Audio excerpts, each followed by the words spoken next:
It's Free Talk Live.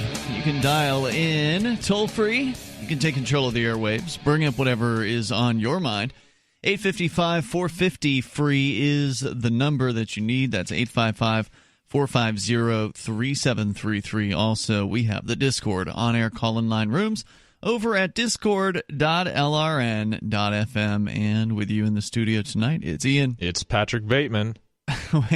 Wait, isn't that the murderer from American, what is it? American Psycho. American Psycho. Whenever I'm wearing a suit, a three-piece suit and tie, I always that always brings up Patrick Bateman in me. So okay, all right. So anyway, Vincent. It's Vincent. Yeah. So we got stuff to talk about here tonight. Apparently, there's actually a little bit of good news coming out of the Supreme Court in the United States. I got this story from my man Michael Hampton. And apparently, the court has limited police powers to seize private property. I don't know if you heard about this story, Vincent, but they've ruled as of today that the Constitution places limits on the ability of states and localities to take and keep cash, cars, houses, and other private property used to commit crimes. The practice, known as civil forfeiture, is a popular way to raise revenue and is easily abused. Has been the subject of widespread criticism across the political spectrum. In fact, we've seen state governments, a bunch of state governments, radically adjusting their laws to either, seriously limit civil asset forfeiture or remove it altogether, as I understand it. So maybe this is some acknowledgement from the Supreme Court that those states are on the right track. The court's decision will open the new door or a door to new legal arguments when the value of the property seized was out of proportion with the crimes involved. So in this case, the court sided with Tyson Timms, a small-time drug offender in Indiana, who pled guilty to selling $225 worth of heroin to undercover police officers. He was sentenced to 1 year of house arrest and 5 years of probation and was ordered to pay $1,200 in fees and fines. State officials also seized his $42,000 Land Rover, which he had bought with the proceeds of his father's life insurance policy, saying he'd used it to commit crimes. The Supreme Court ruled the Eighth Amendment, which bars excessive fines, limits the ability of the federal government to seize property. And here's a shocker.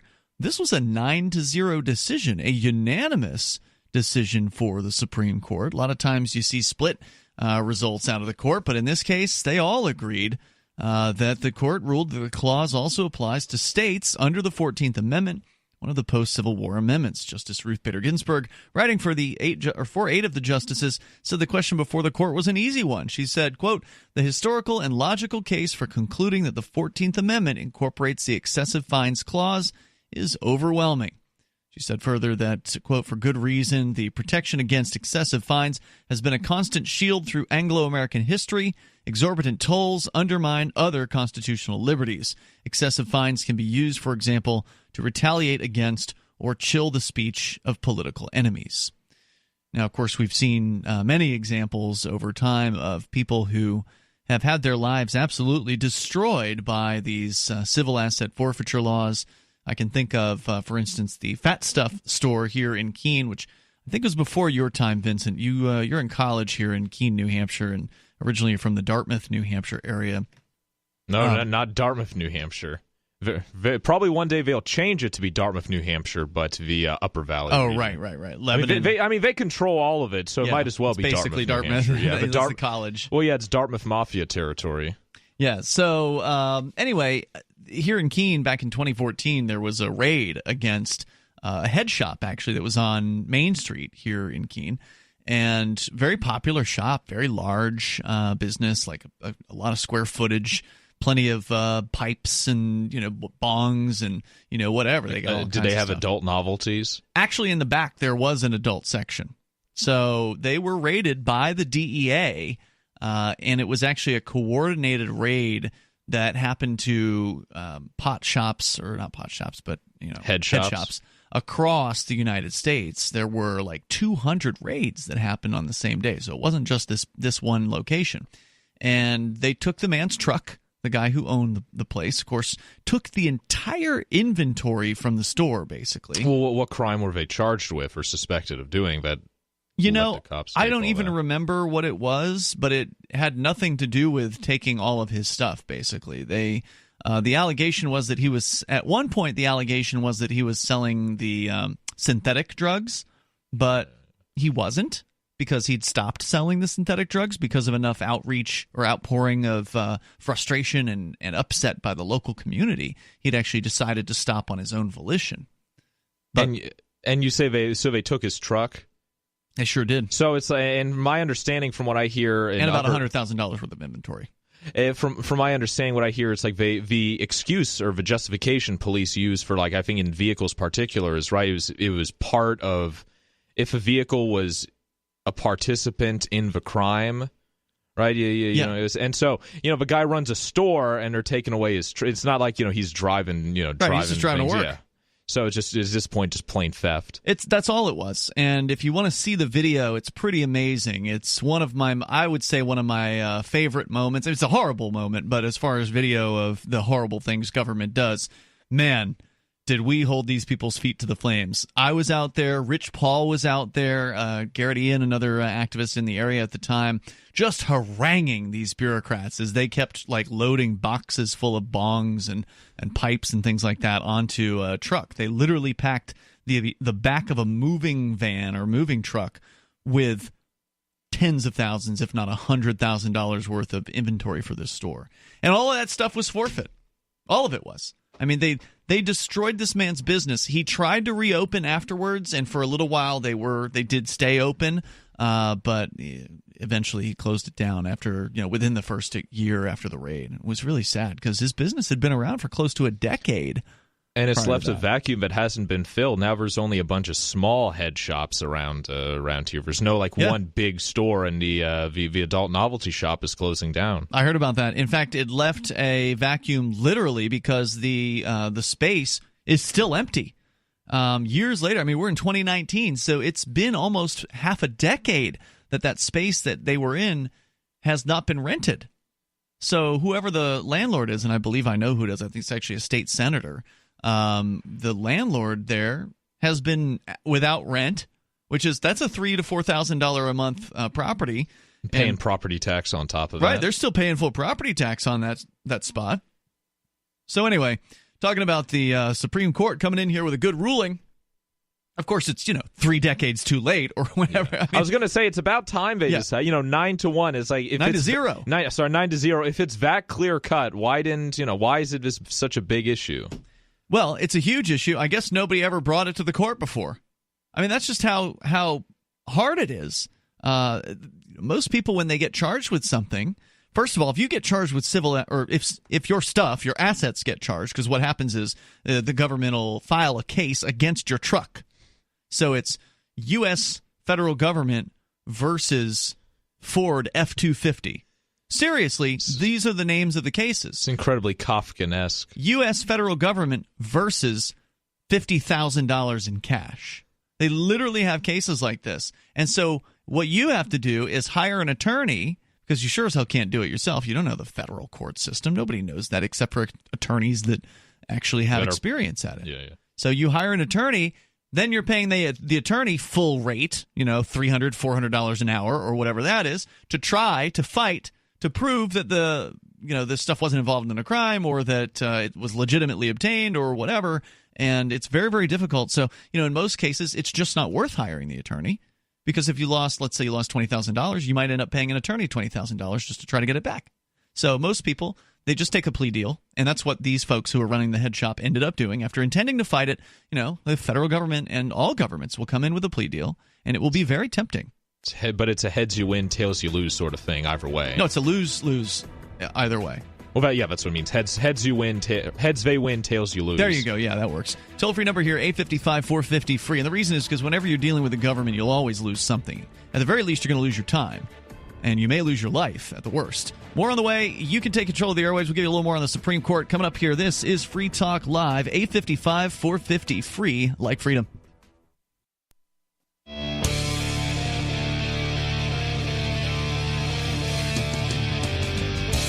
It is Free Talk Live. You can dial in here toll-free.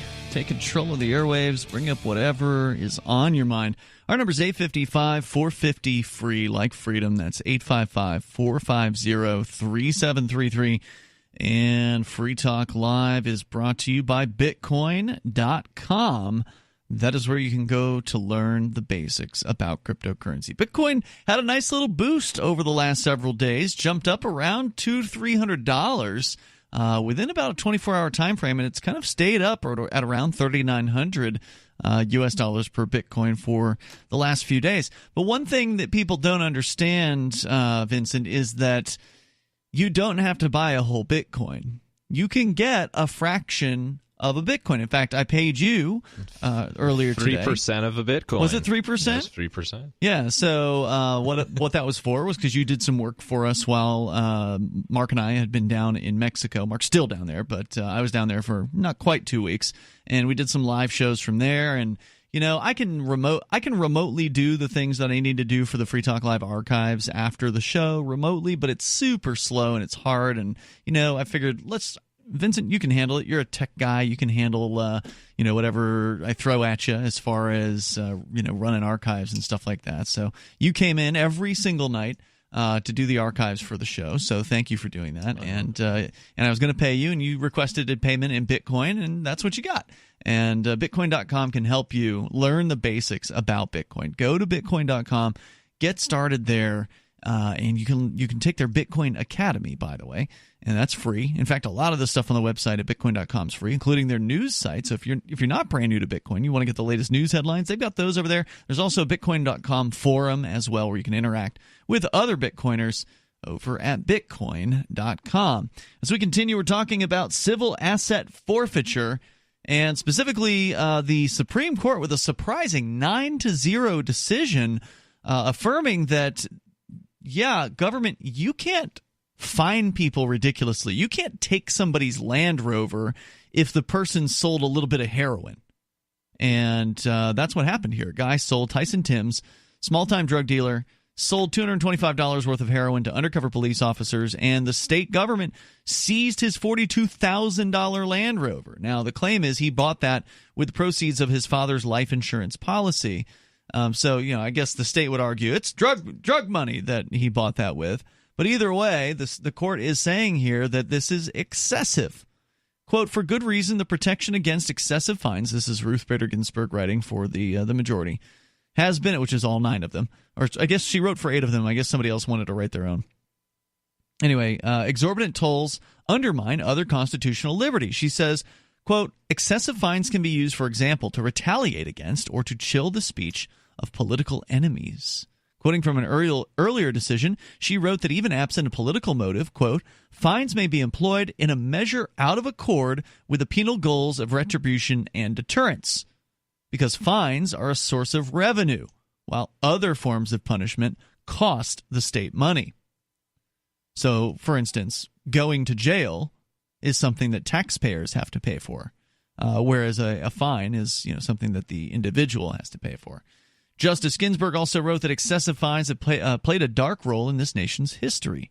She wrote that following the Civil War, Southern states enacted black codes to subjugate newly freed slaves and maintain the pre-war racial hierarchy.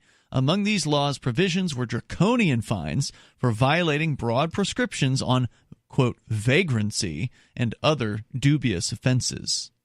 Unquote. The decision will not halt civil forfeitures, however, said Wesley Hottet, a lawyer with the Institute for Justice, which represented the man in the case, saying, quote, people are still going to lose their property without being convicted of a crime. They're still going to have their property seized. The new thing is they can now say at the end of it all, whether I'm guilty or not, I can argue that it was excessive. Law enforcement agencies have resisted efforts. You look frustrated. Well, it's like, it's a moral victory. People's stuff is going to get stolen. Their livelihoods are going to get ruined. But, deep down, at least it makes us, you could feel better knowing that you were right. I mean, it's like, if there's not much of an alternative. Well, there is an alternative, but it's not very pretty. And I don't know. For me, it's just frustrating that that's all they could do, right? I mean, you have something that's clearly not just like immoral, but clearly, in my view, at least according to the the Constitution, illegal. But it's allowed to go on, and if anyone fights back, they're a terrorist. And what they're saying here is that basically the court, when you do an appeal in a court case, you have to do it on a very specific question of law. So you can't appeal the facts in a case. You can only appeal errors or what you allege to be errors made by the prior courts. So basically, if the Supreme Court justices are not asked a question specifically, they cannot answer anything else. So if the court is being appealed as far as this was excessive, was this punishment excessive, that's the only thing they can look at. They can't just throw out all of civil asset forfeiture because that wasn't what was in front of them. That wasn't the issue that was being appealed, it sucks, but unfortunately that's just the way it is. Law enforcement efforts, or rather law enforcement agencies, have resisted efforts to curtail civil forfeiture, saying they rely on the proceeds for sorely needed equipment. Those poor law enforcement and equipment officers. That they get for discount or even for free from the Department of Homeland Security anyways. Right, but they need more. It's just not enough for them to get free Bearcats and free MRAPs and free machine guns. I'll tell you what, they need more bullets, but just go in the other way. They need, now wait a minute, that's not going to solve in defense. So in defense when they try and steal people's property. What you're saying is that it's legitimate to fire back against a criminal gang that's trying to steal your property. Or hurt you, yeah, absolutely. I would agree with you. It is legitimate to do that. It is completely morally correct. Unfortunately, it's going to make you end up dead if you do it. And further, it's not going to actually solve the problem. Because even if in all the 50,000 raids that the police commit every single year in the United States, no-knock raids, even if half of them fought back and one cop died in every single situation, it still wouldn't end the no-knock raids. Well, I think it would be, not that I'm advocating for it, but it would be a decent deterrence, right? When people saw Jaws, right? Mm-hmm. How many people, less than a dozen people normally would die from shark attacks, but how many people refuse to go to the beach after seeing Jaws? Thousands. Yeah, right, and that's a movie, right? It's not like Jaws was a documentary where I don't know however many people died, right? So I'm just saying that if a movie could get people to not do something, just imagine actual consequences. Yeah, I get what you're saying, but I'm just going to have to disagree because I think that what you would see happen is if there were police officers who were scared away from the SWAT team by the fact that people were shooting back on a more regular basis, it wouldn't end the SWAT team. It would just mean that the cops who were, let's say, a little bit more affiliated with risk-taking, more interested You mean the crazy sadists or the psychopaths? Yeah, the craziest of they're psychopaths. already there. That's already most of them. That's what I'm saying. That is true, but it would attract an even more dangerous bunch of them in that particular case. Well, then we'd get accelerationism, and there's pros and cons to that. Well, and further, what it does, using violence back in response to state violence, besides lowering yourself to their level and embracing their tool, which is the tool of violence, you also, like I said, you'll end up dead. Well, you could either die on your knees or die standing up. You're going to die eventually. But you also set the movement back as well when you do that. So from a wider perspective, it makes movement. Okay, we'll get freedom by arguing on Facebook all day. Okay, I see. More coming up here. Movement. 855-450 free. That's 855-450-3733. You want to talk about civil asset forfeiture or whatever's on your mind? It's Free Talk Live.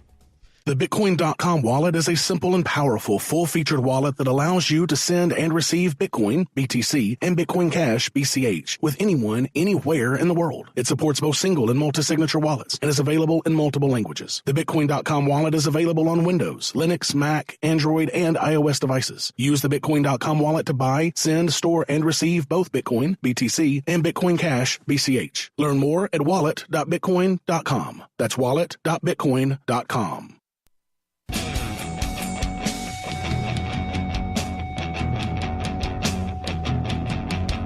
It's Free Talk Live. Dial toll free. Bring up whatever you want. Our number here is 855-450 free like freedom. That's 855-450-3733. We are discussing the news about the Supreme Court voting 9-0 to basically in favor of a man who had his $42,000 Land Rover stolen from him by the police in Indiana. He pled guilty to selling $225 worth of heroin to undercover police officers. And you may be saying to yourself, well, heroin is bad. Heroin is very bad. He's a death dealer, Ian. He's selling people death or killing themselves with his product, Ian. Well, right. Some people believe that you should be put to death for selling heroin. Donald Trump believes you should be put to death. Is he one of those? Oh, yeah. He said he wants to bring back the death penalty for opioid dealers. Oh, yeah. Didn't you tell me that the other day? Somebody told me that. He said that a while ago. I remember hearing it within the last week. And, it was like, oh, man, right when I was starting to like Donald Trump, he's talking about bringing a death penalty in on drug dealing, which is so stupid and so counterproductive and pointless. And it once again goes to the same point that I was making before, was you were saying, if people use violence, what happens if people use violence against the state in defense? And I said it's going to mean that the cops are just going to be even more dangerous and even more crazy. And the same thing's true of if you use the death penalty against drug dealers, is you're going to get the even more violent, even more insane drug dealers, because if the penalty for dealing drugs is now death, then you have to be, really nuts to go up against that. And that also means that if the cops come after you, you are gonna use violence, because you'll know that it'll mean you're going to die. So you have nothing to lose, right? So you're just gonna go ahead and arm your house to explode, or you'll just spray a bunch of cops down with a machine gun or whatever. Well, I will say, just back to the other point about emboldening them, I'll say, like, maybe there's some sort of difference, some sort of balance, right, between like legitimate, defending yourself against them and being, like taking one for the team. Because if everyone just laid down, right, it's like a bully, right? If you lay down to the bully, they're going to bully you even harder. Right, they're going to go. So it's like, it's a damned if you do, damned if you don't sort of thing. I agree with you. You don't want to just do nothing.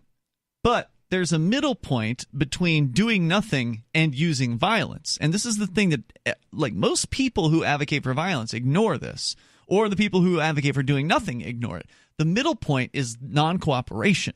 The middle point is refusing to obey. The middle point is civil disobedience. The middle point is clogging the system, going to court, not taking the plea deal. This is the middle road, because it makes their lives very difficult, but it doesn't put you in jeopardy of imminent death.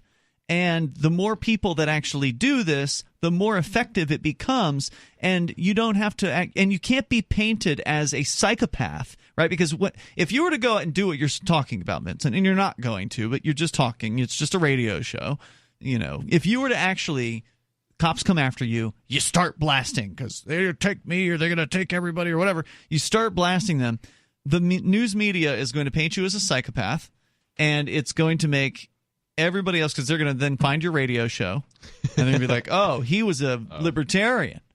Oh, he's one of those crazy Ron Paul supporters. Right, he's one of those people. See, they're all like this. And then, of course, it kind of sets the movement back in that way. Whereas, if you refuse to obey, well, then some people aren't going to like you for it. Oh, how dare he not take a plea deal? I mean, people are always going to criticize you no matter what it is that you decide to do. But at least you'll be alive to speak for yourself in that particular case, and there will be a counterpoint that you can make to any of the things that they say, because otherwise you're dead, and then it's just the media saying things about you. Well, and one could also be proactive, too, like without even getting into a situation where the cops are after you. If people are proactive and invest their time in getting good sheriff candidates elected, because sheriffs could stop all of it, right?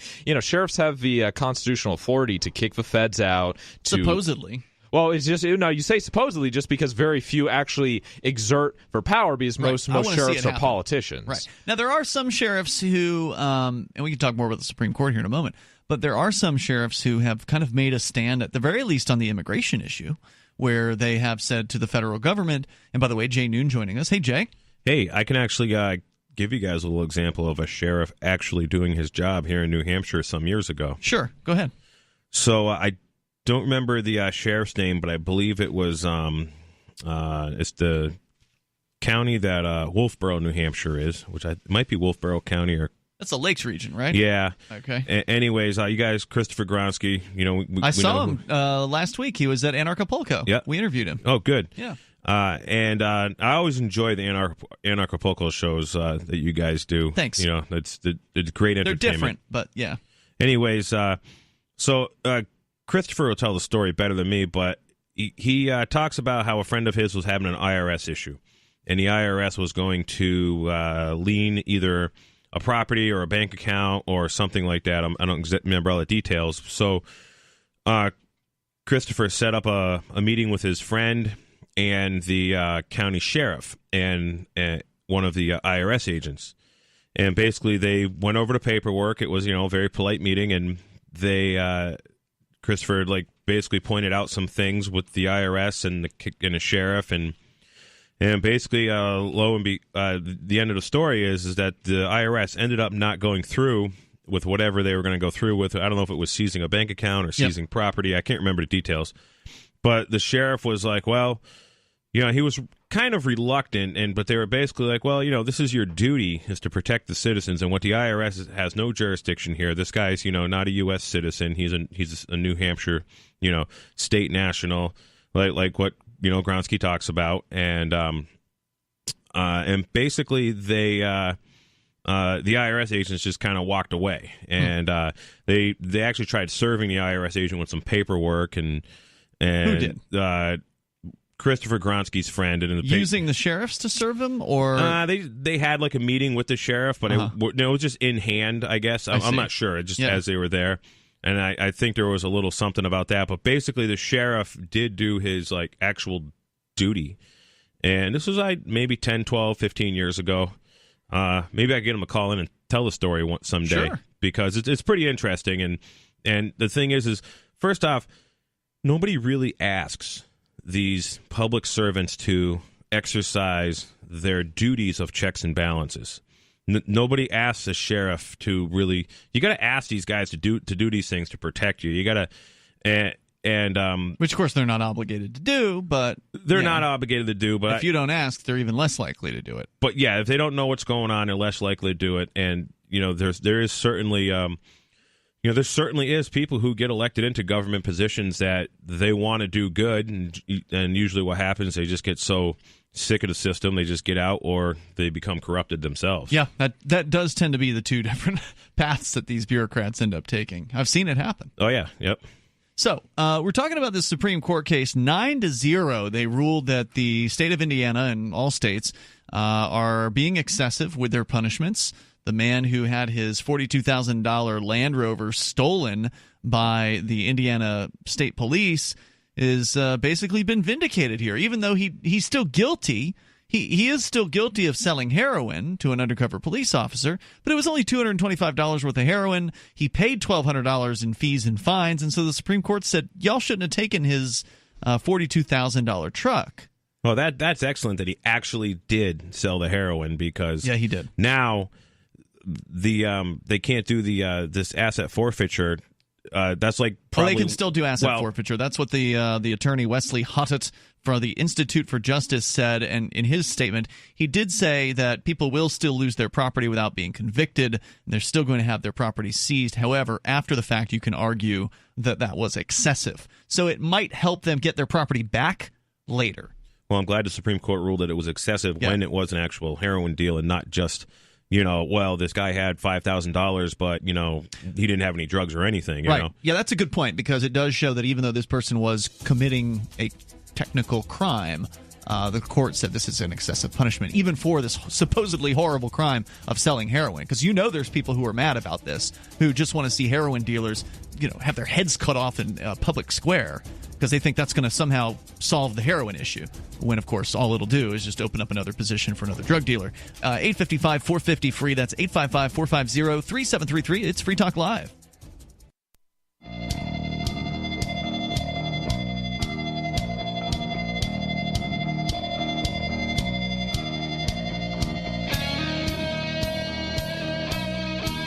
Free Talk Live. Dial in toll-free here and bring up whatever you want to discuss.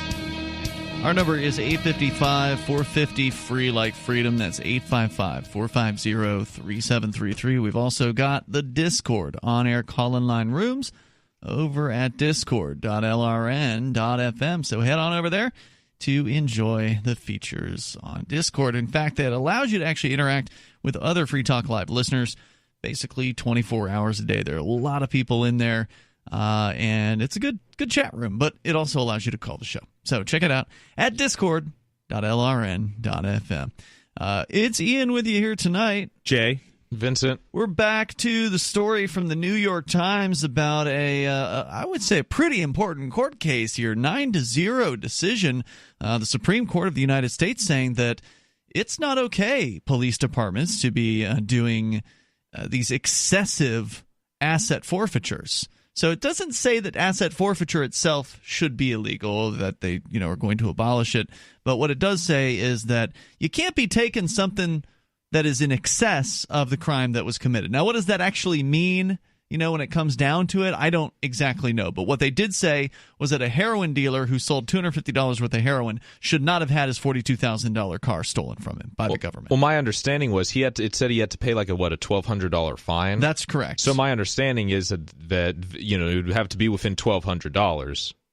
Maybe. I mean, that's just the way, just you reading it, that's how I understand. Probably, knowing this government and our laws, right. It's going to be something like the opposite. Yeah, that's what a sane person would likely think, but you're right, Vincent. They don't always do things that make sense. In this case, it's a sensible decision so far, and law enforcement agencies have, of course, resisted efforts to curtail civil forfeiture, saying they rely on the proceeds for sorely needed equipment.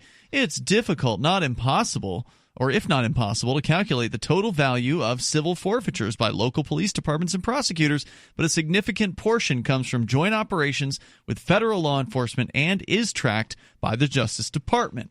In fiscal year 2018, state and local agencies received $400 million through this arrangement, known as equitable sharing. The amount varied widely by agency. The Surprise Police Department in Arizona. How's that for a name? Apparently, there's a town named Surprise. There is, yep. Surprise Police. Right. While the Buffalo, so they received $570,000. While the Buffalo Police Department in upstate New York got $130,000. The New York Police Department took in $7.8 million. Does it say if they have to pay any sort of tax on that money? Why would they? Yeah, they're charities. Charities don't pay tax on money. So the way this works, though, for those of you who don't know, is for any agency that assists the federal government in one of these drug raids or whatever it is that they're doing, they get a cut. And I believe it's fairly hefty. If I recall correctly, I think it may be up to 80%. So that's why it makes perfect sense for these agencies to engage in this conspiracy to do asset forfeiture anywhere they can, because they get all this money. They get these toys. Exactly. I'm sure they get, a vending machine with free beer or something. Who knows? I mean, it's insane. Sure, this is off budget. Right. Yeah, so there's whatever's in their budget. That's what they need to run their department. This is in excess of that. They don't budget for this stuff. I mean, they probably think they can because they can expect to do X amount of drug raids in any given year, but it's technically not in the budget. But it's bonuses. So, buy the whole department new laptops, new guns, new, It's racketeering. Whatever. And I'm sure, just like their budget, they make sure they burn it all right up, and so they can ask for more every year. And they probably have these, if somebody dug hard enough or found a whistleblower, they might, find, that oh guys, our asset forfeiture was $1.8 million. Let's see if we can get it over $2 million this year. Yeah. Whoever gets the most asset forfeiture gets to drive the brand new Escalade. That we get for you or whatever. Which they also have stolen from drug dealers. Oh, absolutely. Vehicles like that. In Philadelphia, forfeiture proceeds once accounted for 20% of its prosecutor's budget, while agencies in New York and California tend to take in the highest sums, according to the Institute for Justice. Prosecutor budget. What is that for? I guess it's for paying confidential informants. I don't know. Is that the prosecutor's office that does that? I have no idea, but I know that in Palmer, Massachusetts, the Eastern Hampton County Narcotic Task Force literally had this.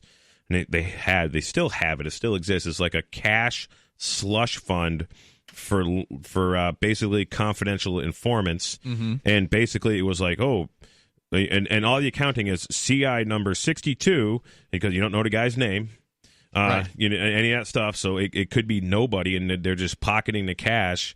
They would literally, just write in a thing, 2,000 for your CI number 62. Right, and who is all that? they got to do. Right. Well, CI 62 is a guy named Jerry Battistoni, and I like to use that as an example. But most people don't know. But he's dead now because he stopped playing their game and whatever. But yeah. So investigations across the country have uncovered many examples where the property seized was disproportionate to the crime, taken from innocent citizens, or targeted in accordance with law enforcement wish lists. Meaning that, oh yeah, we'd like an Escalade. Let's find somebody with one who's black or, who fits a certain profile, and then we'll just go ahead and trump up a charge against him, pull him over for having a burnout taillight, and then throw a bag of heroin in the back seat or something like that. And all of a sudden, we got ourselves a heroin dealer and a free Escalade. Well, sometimes they don't even have to plant anything. I've heard stories of like this old lady who runs a diner and doesn't have a bank account. She would have all the cash in her car. Yep. They would stop her and they say, there's like, you're at the border, you can't have more than 10 grand. This is like within the states, and they'd say they would use that as probable cause, saying, well, no normal person has that amount of cash. You're using it for drugs or something. Right. They would take it, and then you have to prove that you didn't use it, that it wasn't used by or gained through drugs, that it was gained through legal channels. But again, then we come back to what I pointed out earlier. The only way you can do that is by hiring an attorney, which she didn't have. She didn't have the money for because they stole the entire month's earnings. And even if you did have the money for it, you'd have to pay the attorney basically the amount you were trying to get back. So it's pointless. There was a guy in Western Mass who owned a car dealership, and it was a similar thing. He actually would fly one way, bought a one-way ticket down to some exotic car auction somewhere, and he went down there with like $65,000, in a briefcase, literally, handcuffed to his arm, and he bought like a $3,200 car, just put his dealer plate on it, and just drove it home. He bought something. He wasn't able to buy like something cool, and it was in local news 20 years ago. And it was one of these things where you needed to have like a $15,000 cash deposit or something at this auction, and like they weren't doing checks because people were coming from like Canada and like South America to buy at these things, and it was a lot of the bogus check stuff was happening, or you needed to be like pre-approved through the auction. So he just went down there, he's going to try to buy some exotic car and ship it or drive it home, and he got picked up in Virginia for speeding or something, and and he was convinced that like they knew he had the money because it's like they just went right for like the briefcase that was like under some clothes in the back seat. And how would they have known? Did somebody tip him off? No clue. He just is convinced, but this was like in Virginia where it happened. And there's been horror stories like this, like guys are doing legitimate operation. They own tractor dealerships. They're going to buy a tractor for cash off some farmer, and not a cheap piece of equipment, right? $10,000-$12,000, and they steal it from him. The cash, yeah. Because they don't want your tractor. Yeah, and there's nothing about any drugs or anything. These guys have no criminal records. These like old tractor dealer dudes. Straight as an arrow, never had a parking ticket. And this is why I think it's so great that somebody who got actually busted with heroin, it is excessive because there's so many people out there who literally, mom and pop, just like Vince was saying, the grandma who's got the diner who collects $5,000 cash or $10,000 on some of these really busy diners. That's not unexpected to collect that kind of money on a Sunday morning. I wonder if they're still doing what they were doing like probably more than a decade ago down in Florida, in Bradenton, Florida, which is where Mark is from originally. They were going around and like busting minor drug dealers and essentially telling them, hey, look, you're facing a felony charge here, buddy. We got you for selling drugs. That's a felony charge. Here's what we're going to do. Here's what we're going to offer you. They put a pre-written statement in front of them. Just put it down in front of them, give them a pen and say, look, you sign away the title to your car to us right now, and we'll let you go. And they were doing this. And it was working, right? Because, like, who doesn't want to avoid a felony charge? All you got to do is give up your car? This don't only happen in Florida. This is something I've heard happening in New York. Yep. I've heard about that. So they don't even end up arresting the person. So there's no actual, like, paper trail as far as paper trail within the arresting, system and prosecution and all that. There's nothing. They just basically are scaring the crap out of somebody and getting them to sign over ownership of their car right there on the spot. They end up walking home. Hand over the keys. Sign over the title to the police department. Crazy stuff. That really happened. The toll-free number here is 855-450-FREE. We can talk more about civil asset forfeiture on the way. Vincent, you've got a story about Venezuela and possible U.S. military involvement down there and what that could mean. More on the way. Hour number 2's next. It's Free Talk Live.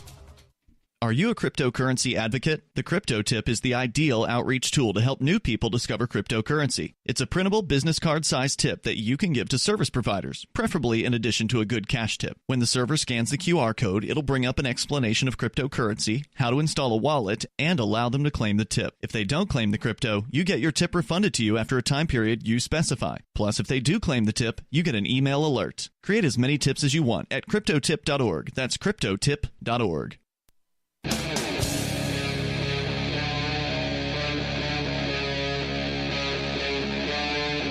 Free Talk Live.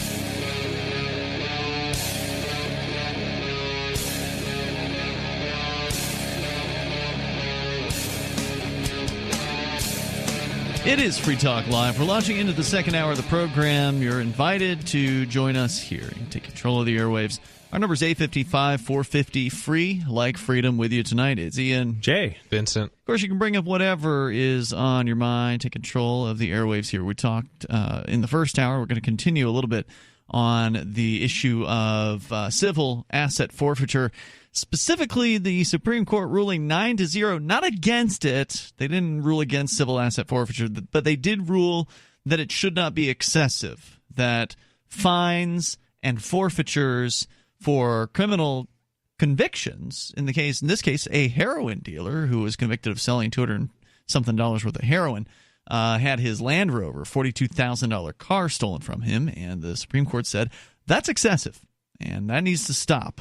So that's a bit of good news. We'll share more with you in a couple moments. But also, Venezuela is coming up. Vincent, you've got a story about Venezuela and the U.S. government potentially getting involved there militarily and what that could possibly mean. We'll get into that as well. And we go first, though, to the phones. To the phone, Dave is in New Hampshire, which I presume it's Dave Ridley. Dave? Someone along those lines. Someday, another Dave is going to call in from New Hampshire, and I'm going to be wrong. And it's not going to be Dave Ridley. But go ahead, Dave.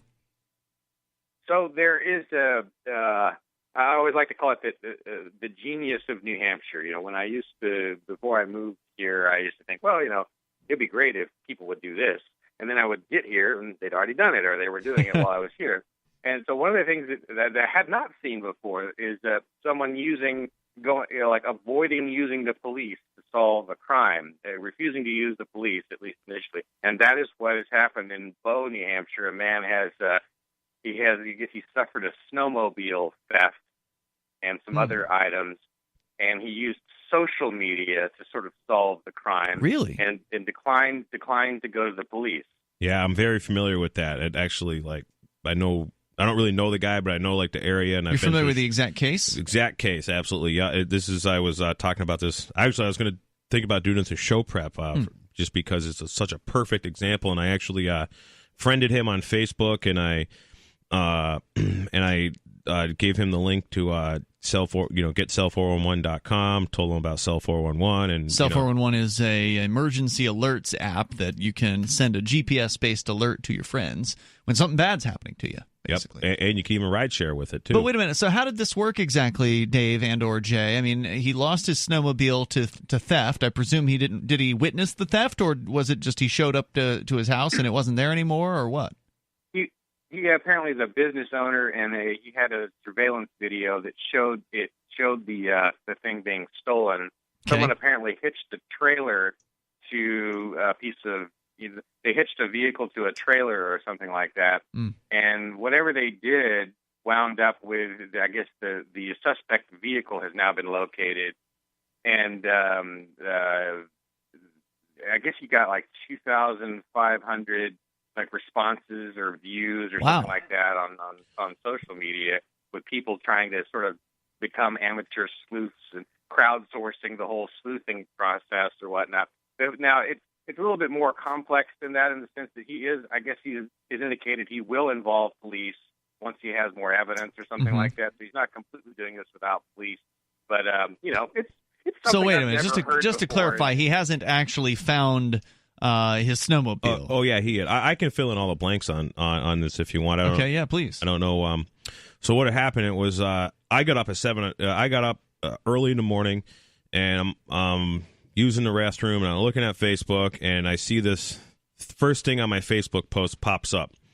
And so what it was this guy, and it says somebody stole my snowmobile, and he had pictures of the truck, the truck, which is a very unique looking Ford 99 to like 08 Super Duty with a homemade flatbed body on it, like a 350, like an F350, like F250 or 350. Yep, and you can see single wheel truck, regular cab, and I've seen this truck in Henniker before. You've seen the truck? Oh yeah, I've seen the truck because like I see this guy's truck driving around. I'm like, oh, that guy's a little crafty. He built his own bed on it, and he's one of these like, diesel kids that like goes around, rolls coal, blows black smoke, and like I could tell he was kind of like a little bit of a. So he's a redneck. Yeah, like Timmy Tough Nut is what my friend called guys like this. So like, because I have a Dodge diesel, so there's like this rivalry. The guys with the Fords and the Chevys and the Dodges. It's been going on forever. Where they got like Calvin peeing on the logo. Yeah. So I roll up to an intersection in Henniker a couple of times, and I've seen this particular guy. He's done it twice, and he'll just like. Roll cold and like pull out fast in front of me because I have a Dodge diesel and I don't care. I might have done that stuff, and I did that stuff when I was 20 also, Yeah. But anyway, so I get on there. I'm like, oh yeah, I've seen this truck in Henniker, and that's all I got to offer. Mm-hmm. So what had happened? He owns a repair shop. They had actually broke into the shop. They stole a couple of bumpers. This guy had some like high. Was this at the same time? At the same time, yep. Okay. And there was a snowmobile trailer with two like very new snowmobiles. This guy's name is Wallenberger. The victim. Uh-huh. And he's in, like, you look at his Facebook page, he's like into like motocross and snowmobiling. He's very much into that stuff. And he ended up at like 3 o'clock in the morning, he gets a call from a friend who was out snowplowing, and it's like, dude, there's tracks to your shop. Did you take your trailer? He's like, what are you talking about? And because I read all this stuff and I read all things on his Facebook, and so his friend notified him that his snowmobile trailer was missing. And so what he did is instantly put this up, and he put a $500 bounty for the name and phone number of the guy who took the trailer. Now this was posted at 3:30 a.m. on Facebook. I was about 6:30, 6:45. I'm looking at it, and there was hundreds and hundreds of posts. And then the was it Union News or Union Leader? A couple days later, they did an article, and in the Union Leader, they say that they found the cops that the trailer was not hitched up correctly. Mm-hmm. It fell off in the road. That's not what happened. Really? So on Facebook, people are like, "Oh, that's BS," because the guy. So all the comments are like, oh, you mean this truck? And they show it there's a high school in Bow. It's like a something regional high school. And they're like, oh, yeah, we've seen the truck here. And then another guy, like at 8 o'clock in the morning, he's like, oh, yeah, I got surveillance footage of that truck coming in the so he's got puts up all these surveillance pictures on Facebook of this truck parked in the parking lot at the high school. So what the other guy said on Facebook is, no, the guy literally, while he was stealing the trailer, gets his name tagged in Facebook posts and sees it on it, and literally stopped and just unhooked a trailer right in the road and just kept going. This is what they said on Facebook. I'm just reading this.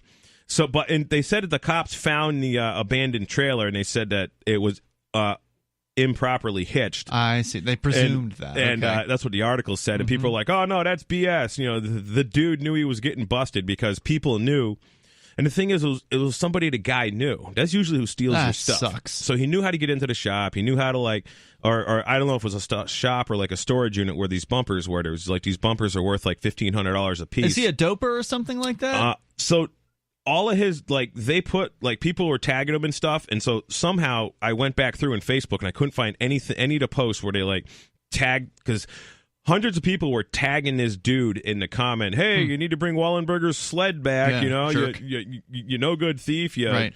That's words we can't say. Yeah, and so I thought it was great. So I'm like, yeah, sell 411 guys. I mean, but Facebook worked for it, and we don't need cops. And everybody on there was like, yeah, the cops, they're not really interested in writing tickets. They don't care about property. So at 9 o'clock in the morning is when the police got involved.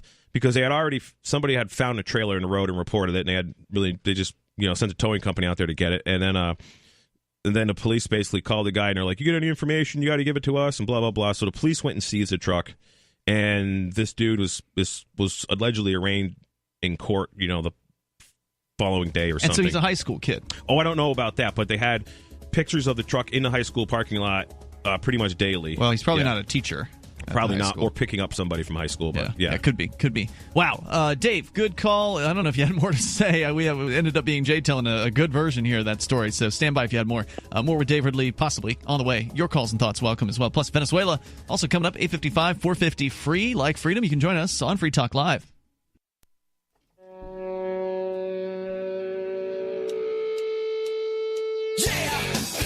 It is Free Talk Live. You can dial toll-free and bring up whatever is on your mind here. Number is 855-450-FREE, like freedom. That's 855-450-3733. We've got the Discord on-air call-in line rooms over at discord.lrn.fm. And with you tonight, it's Ian. Jay. Vincent. Freedom's Phoenix is a liberty-oriented news aggregation site. If you want the newest and freshest stories and perspectives on current events from those who value liberty, then freedomsphoenix.com has them. So go and check them out and sign up for their daily dispatch so you can stay up to date on science, technology, historical findings, liberty news, government overspending, and the rise of the police state. It's freedoms with an S, phoenix.com. That's freedomsphoenix.com. So go back to Dave in New Hampshire. Telling us about, and with your assistance, Jay, because you paid real close attention to this story, a man who lost his sled or a snowmobile. Snowmobile, yep. He called it a sled, though. It's that's what they call them. A little fancier than a sled. But he lost it to theft by a man driving a truck, and it was found thanks to people on Facebook, which... as much as I dislike Facebook, the truth is sometimes some useful things happen there, and I guess this is one example of that. But Dave, your thoughts on the story? Because you brought it up. Well, it says volumes about the hunger people have for being able to do this kind of thing themselves, as opposed to relying on the police. And I think it says, maybe it will only take seconds for the police to be replaced once they go away. I don't know. Yeah, great point. I mean, we've barely scratched the surface as far as what things could be like without the police. I mean, we can sit here and we can envision, we can imagine what it would be like. We can point to examples of, it might be like this, it might be like this. But we don't have a marketplace in protection services. We don't know how effective and how affordable market protection services would end up being. As you pointed out, Jay, here, this was all done crowdsourced. These people didn't do it necessarily because they were going to get paid. There were hundreds of comments on there. Well, so we all have friends on Facebook, and we all have people that that want to help us out. I mean, I like to think that everybody's definitely got, some Facebook friends that want to help. Obviously, you got some Facebook trolls that want to torment you too, maybe. But and this guy Jim Wallen Weber is his name. I just looked it up on his Facebook page. He was quoted in that union leader article saying that he had no intention of ever getting the police involved, but the cops are now involved. And then he did write that, hopefully this guy goes to jail for stealing his stuff, which, I mean, most Americans, follow this punitive justice system. Like I always said, if I was a guy, I'd be like, well, all right, you return my stuff, you got busted, and you're going to give me a few $1,000s to my aggravation and stress. Sure. And call it a day. And then call it a day. And if you, and I don't know how the perpetrator could say no to that because, a lawyer is going to cost him $5,000 for this case. At least. And I wouldn't even bring up the cops. Right. I just, I have handle no it with a blowtorch and a lead pipe. At least that's how I'd do it. Wait, what would you do with a blowtorch? Well, I'm sure you have an imagination, Ian. Yeah, I'm sure if you fired the torch up and were like, hey, and and you had them tied to a chair, they might start squirming, and then you go over and start soldering something or whatever. But all right, Dave Ridley, anything else to share tonight? Go ahead. I think the police did not exist before 1850, did they? I guess not. I don't know. Well, they originally started as bounty hunters for slaves, right? That's I've heard. And that, in common law, they had the sheriff. Dave, thanks for the call tonight. I appreciate it, man. Toll-free number here, 855-450-FREE. She's Sarah in New Mexico. Go ahead, Sarah. Yes, I have a comment about that man that was selling loose cigarettes and he got choked to death. Yeah, that's right. Oh, a Garner. Eric Garner. That was his name in New York City. There's video of it. It's absolutely horrifying. cigarettes, and I'm glad he got. I'm glad that he got choked to death. Yeah, you told us that before. It's shocking to hear you say that. So heartless. I mean, how can you even? Like, I was talking about shooting cops in self-defense earlier, and I'm shocked now. Yeah, I mean, it's just absolutely horrible what you're saying, Sarah. I mean, your inhumanity towards your fellow man is pretty sickening.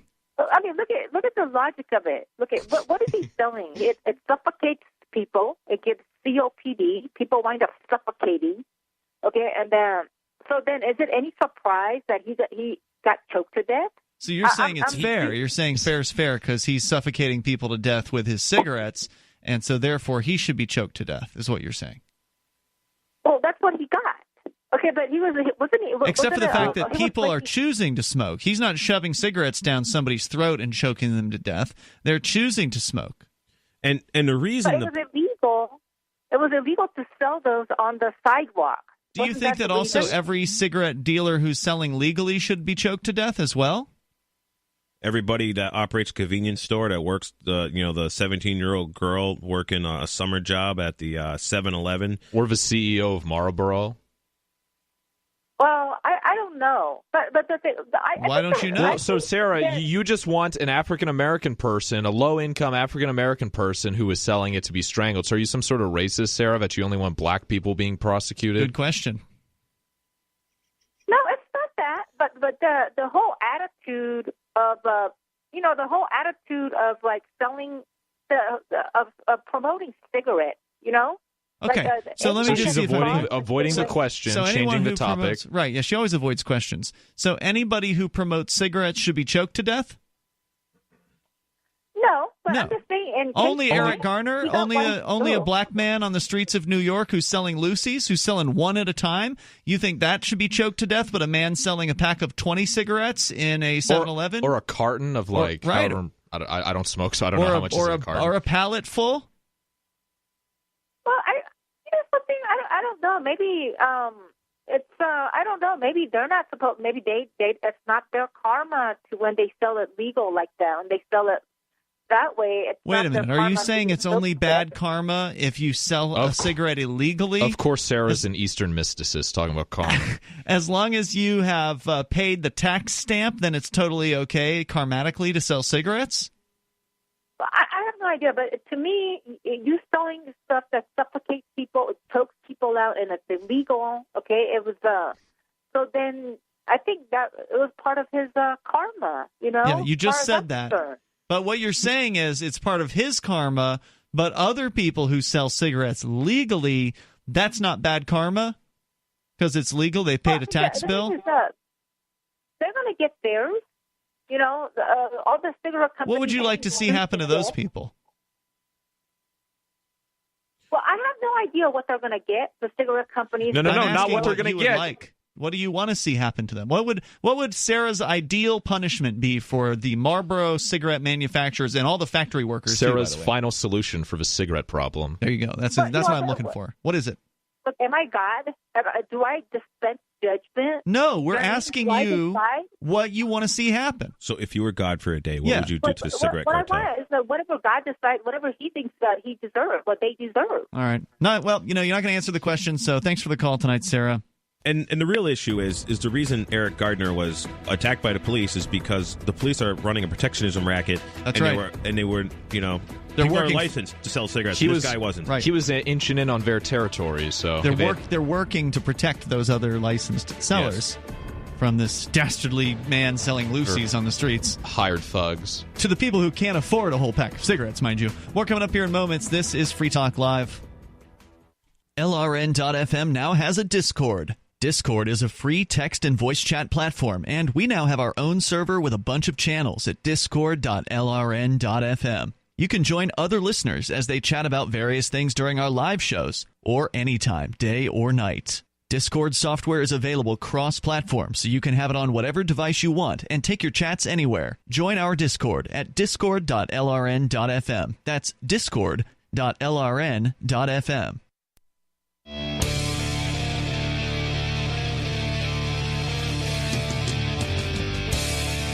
This is Free Talk Live, and you can bring up whatever you want. Our number here is 855-450-FREE, like freedom. That's 855-450-3733. We've got the Discord on-air call-in line rooms over at discord.lrn.fm. Just jump into any one of those, and you'll sound almost like you're sitting here in the studio with us. And with you here, it's Ian. Jay. Vincent. By the way, we've got video clips, and we got a lot of them. We brought Eric Freerock out of retirement. He is back at it, cutting up Free Talk Live episodes into video clips that you can easily share. So instead of having to share a whole 2-hour-long radio show, you can just share one of these video clips that's on a segment that you thought was interesting or entertaining or whatever, or informative, enlightening. You can just share that clip on your favorite social media, wherever it is that you like to hang out, and then your friends and family members can discover Free Talk Live that way. So we're posting these clips to, or Eric is posting these to his channel on YouTube, which you can access by going to clips.freetalklive.com. Then you can subscribe to the channel. Alternatively, you can find out about them by following us on a few different social media. So on the Free Talk Live Twitter, on the Free Talk Live Mastodon, which you can find over at toot.freetalklive.com. The Twitter is twitter.freetalklive.com. And then also the Telegram channel that we have over at telegram.freetalklive.com. So whenever one of these clips posts to YouTube, it will automatically be posted also to those social media. So you'll know if you're following us on any one of those platforms. So on the Telegram channel, you guys are using that now as like a social media platform. I mean, I chat on it a lot, and I'm in. No. It's not. It's not a chat channel. It's just a channel for announcements. So only the administrators, meaning the hosts of Free Talk Live, can post to that channel. So basically, I access that through the Telegram app on my phone. Correct. I chat with people. Yep. Oh, okay. I wasn't aware that was an option. Right. So, Telegram has what they call channels, which is like a one-way communication device. So you can't talk back on the Telegram channel. So Telegram it's basically a chat app for the most part, meaning that you can have group chats or one-on-one chats. That's what I use it for 99% of the time. But there's also this other channels feature, or I think it's called channels. Maybe it's called something different. But anyway, it's like the idea is sort of a one-way announcement blast kind of thing. So if you just type in your web browser, telegram.freetalklive.com, it'll pop you right into that channel. Now, can I go right from my Telegram app and find it? I don't think that's possible. Maybe it is. Actually, it might be possible. It's I think it's just at Free Talk Live on Telegram, but I could be wrong about that. All I know is, Jay, the easiest way to do it is in a web browser. Just type it in, and then if you have the Telegram app, it'll automatically open it for you. Oh, all right. Yeah, I'll do that. Put it in your web browser. Telegram.freetalklive.com. But again, that's about the video clips. They're coming out every day. We got new clips coming out every single day, so it's another way for you to listen to and share Free Talk Live, your favorite parts, over at clips.freetalklive.com. All right, so we continue here. We've been talking about asset forfeiture, and there's a little bit more here about the subject from the New York Times, their story on the 9-0 decision by the Supreme Court that punishments need to fit the crime. Punishments should not be excessive to whatever crime was committed. And they specifically looked at a heroin case with $250 worth of heroin that was sold, or $225, and the man pled guilty, ordered to pay $1,200 in fines, but they also seized his $42,000 Land Rover, and the court said that is excessive. Investigations across the country, by the way, have uncovered many examples where the property seized was disproportionate to the crime, taken from innocent citizens, or targeted in accordance with law enforcement wish lists. As its name suggests, a civil forfeiture does not require a criminal conviction or even criminal charges, but only proof that the property at issue was used in connection with a crime. Owners who wish to reclaim their property must demonstrate that it was not, or that it was used without their knowledge.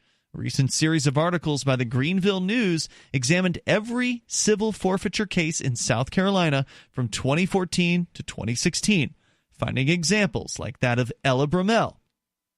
It was a 72-year-old woman who had to fight off the forfeiture of her house after drug dealers conducted transactions on her property, despite Brummel's multiple attempts to stop them. So it sounds like the cops arrested a guy for selling drugs while on this woman's property without her permission, and then went ahead and used that arrest to justify the forfeiture of her entire home. I wonder if this was insane. Located in some neighborhood that, there's heavy gun restrictions, so the old lady couldn't walk out with her 20-gauge shotgun and shoot him, and start waving away. It at him. Whoa, hey, you're trying to ruin the movement, bud, with that violent talk there. She didn't say shoot the drug dealer. She just said wave the gun at him. Okay. Yeah. I thought you were talking about waving at the cops and are trying to steal her stuff. No. Okay, excuse me. Pardon me. Okay.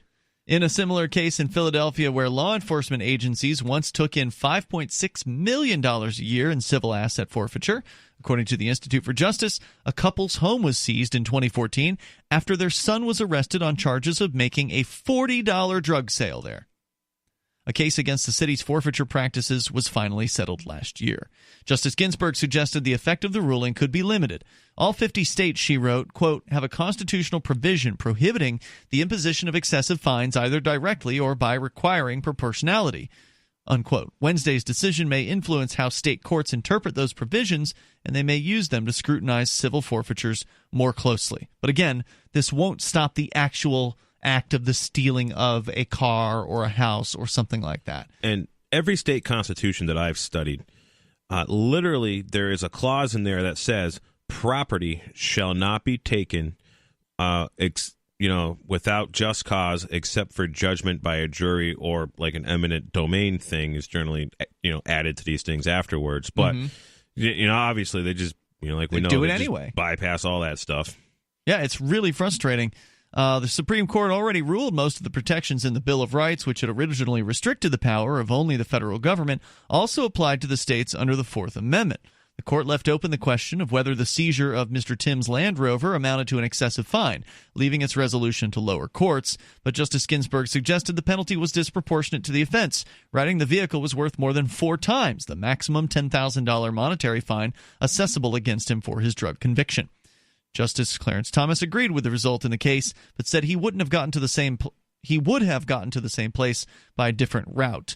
While majority on Wednesday relied on the Due Process Clause of the 14th Amendment, Thomas said he would have ruled, quote, the right to be free from excessive fines is one of the privileges or immunities of the citizens of the United States protected by the 14th Amendment. That's right, because only 14th Amendment U.S. citizens have privileges and immunities, to where state nationals, like Gronsky talks about, have rights that are, protected by the Constitution. Is, just to clarify, the way these guys write their things. He's very accurate. They're very careful. They're very Absolutely. careful. And what you're talking about, the state citizen, for those that weren't tuned in recently to our interview with Christopher Gronsky, can you describe what that is?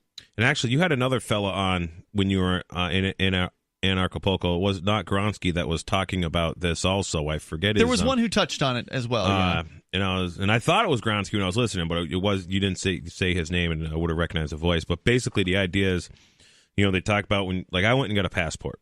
Mm-hmm. And Gronsky helped me out with this. Oh, really? And okay. So I have a passport, and I have no social security number. I don't participate in any of this stuff.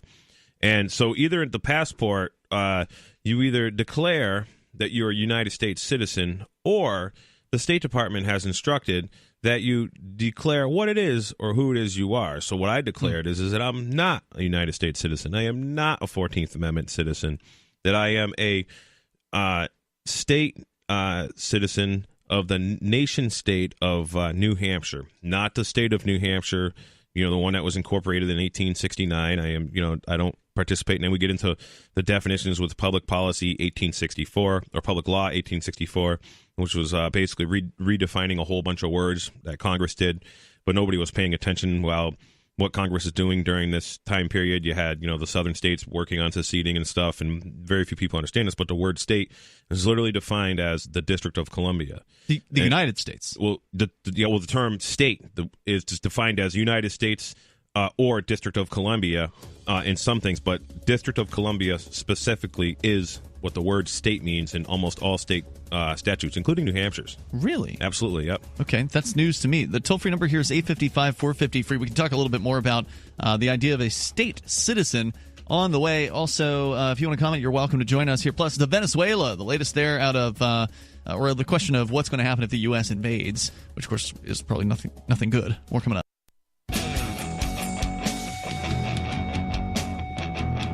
Free Talk Live dial. It's all free. Bring up whatever you want here. Our number 855-450-FREE like freedom. That's 855-450-3733. Big thanks to Tony M., who is a Free Talk Live Platinum amplifier. And Platinum means Tony is giving $25 a month to the AMP program. AMP stands for Advertise, Market, and Promote. You go to amp.freetalklive.com. You can get signed up there. And we only ask for $5 a month, by the way. Tony's gone above and beyond the request that we make, which is $5 a month. You get some cool perks.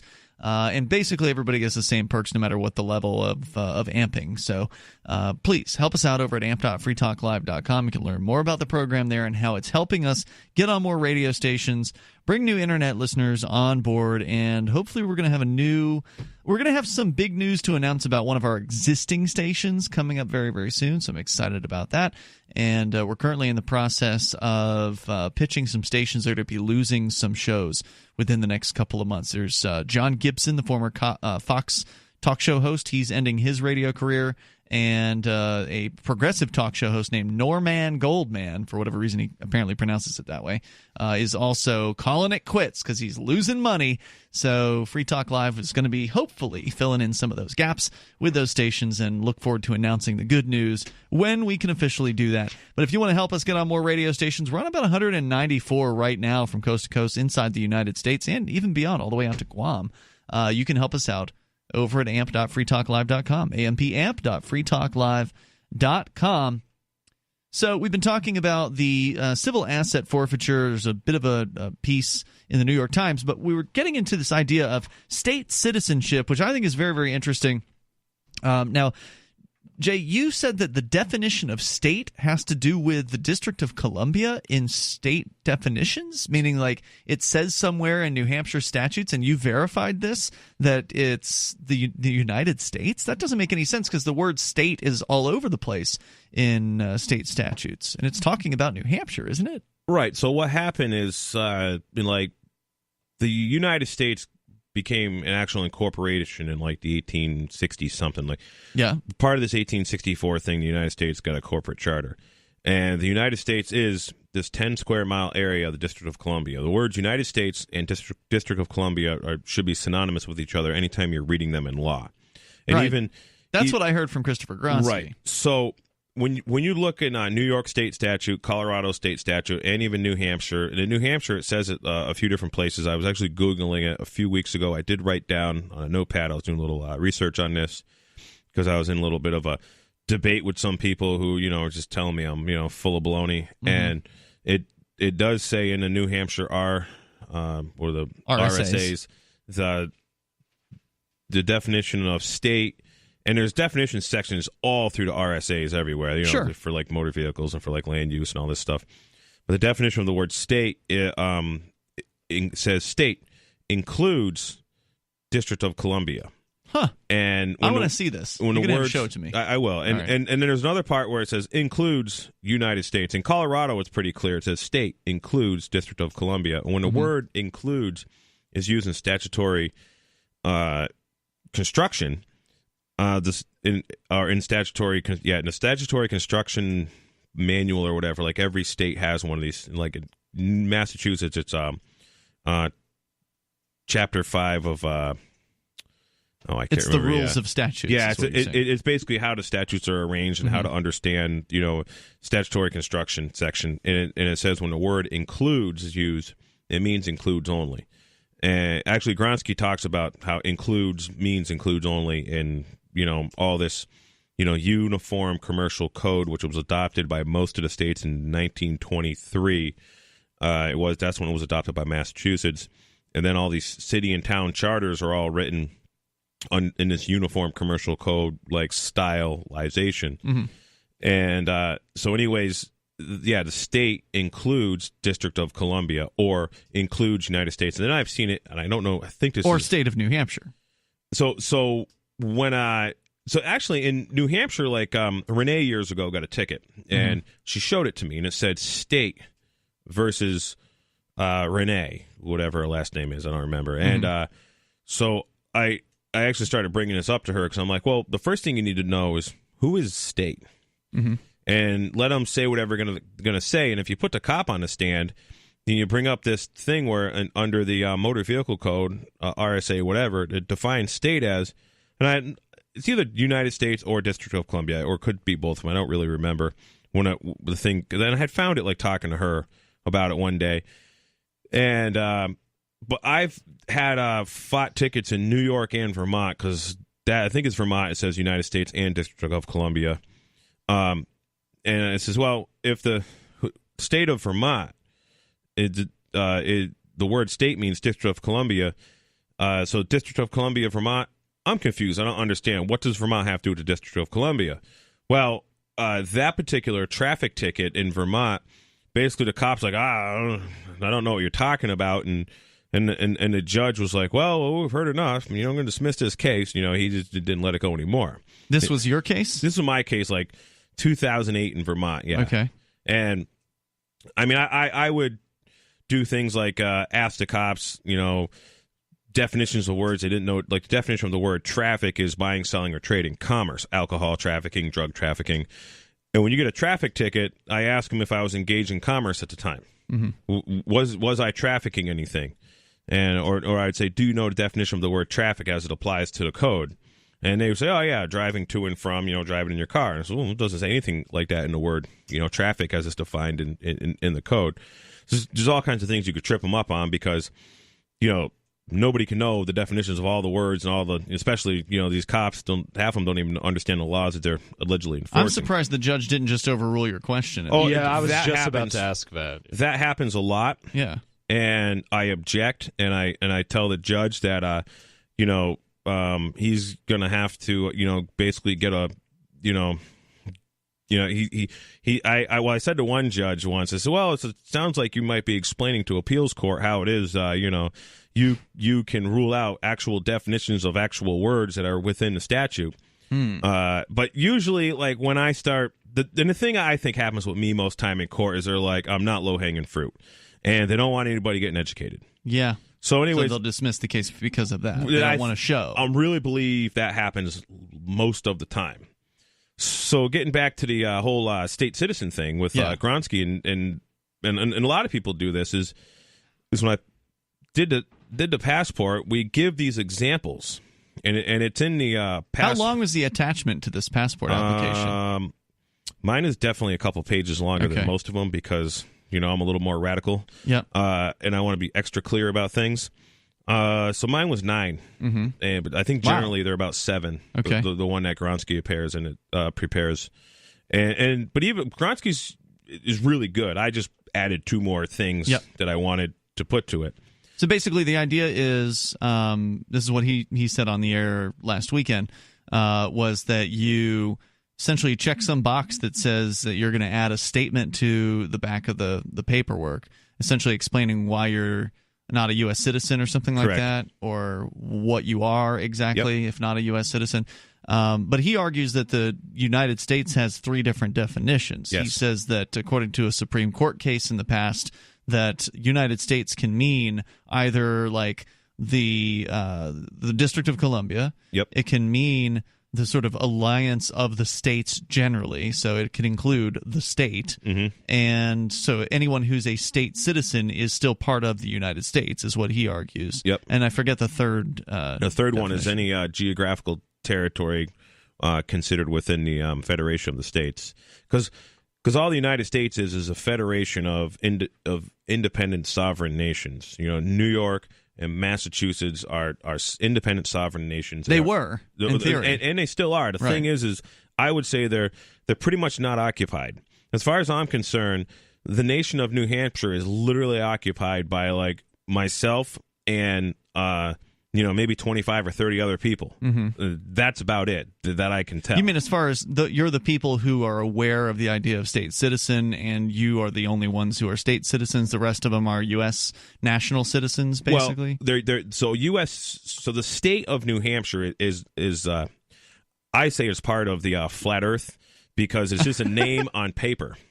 You don't actually believe the Earth is flat, right? No, I don't believe the Earth is flat. Thank God. But I have a flat Earth theory I got to polish up a little more.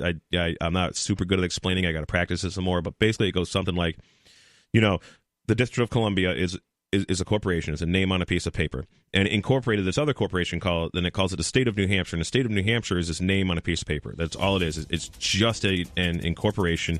And then that's all corporations are. That's all they are. Just that's all the State of New Hampshire is. It's a name on paper. And the flat Earth, the piece of paper that a baby's footprint goes on when they're born, was created by the state of New Hampshire or the state of whatever. And that's like the first land baby steps on is. We're getting esoteric here, folks. Toll-free number, 855-450-FREE. That's 855-450-3733. We got hour 3 coming up. We'd like to invite you to visit freekeen.com. Freekeen.com features audio, video, and blogs chronicling the transition to a voluntary society. Freekeen.com also has comments and discussion forums so you can be heard. Freekeen.com.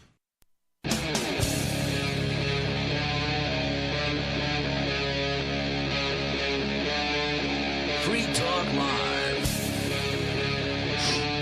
It's Free Talk Live. Launching into the third hour here, you can take control of the airwaves. Our number is 855-450-FREE like freedom. That's 855-450-3733. And you can also jump into our Discord on-air call-in line rooms over at discord.lrn.fm. Super easy to do that. And by the way, thanks to FXOX Grind, who subscribed tonight on our Twitch channel. We haven't talked about the Twitch channel enough recently, so Twitch is our way of you being able to watch the show. I guess the reason we haven't talked about it is because we were in Anarchapulco, or we were at Anarchapulco, and so therefore we did not have any Twitch feed whatsoever during that time frame. But now we're back on Twitch since we're back in our Keene, New Hampshire studios, and that is your preferred way to watch the video feed. We are still on YouTube, but they have a lower resolution feed that's just not as high quality. So if you want to see the best quality video feed from this studio, you can just go to twitch.lrn.fm and you can watch us there. With you in the studio tonight, it's Ian, Jay, Vincent. All right, so Vincent, let's see here. I don't know. Is there more to say about state citizens? Probably.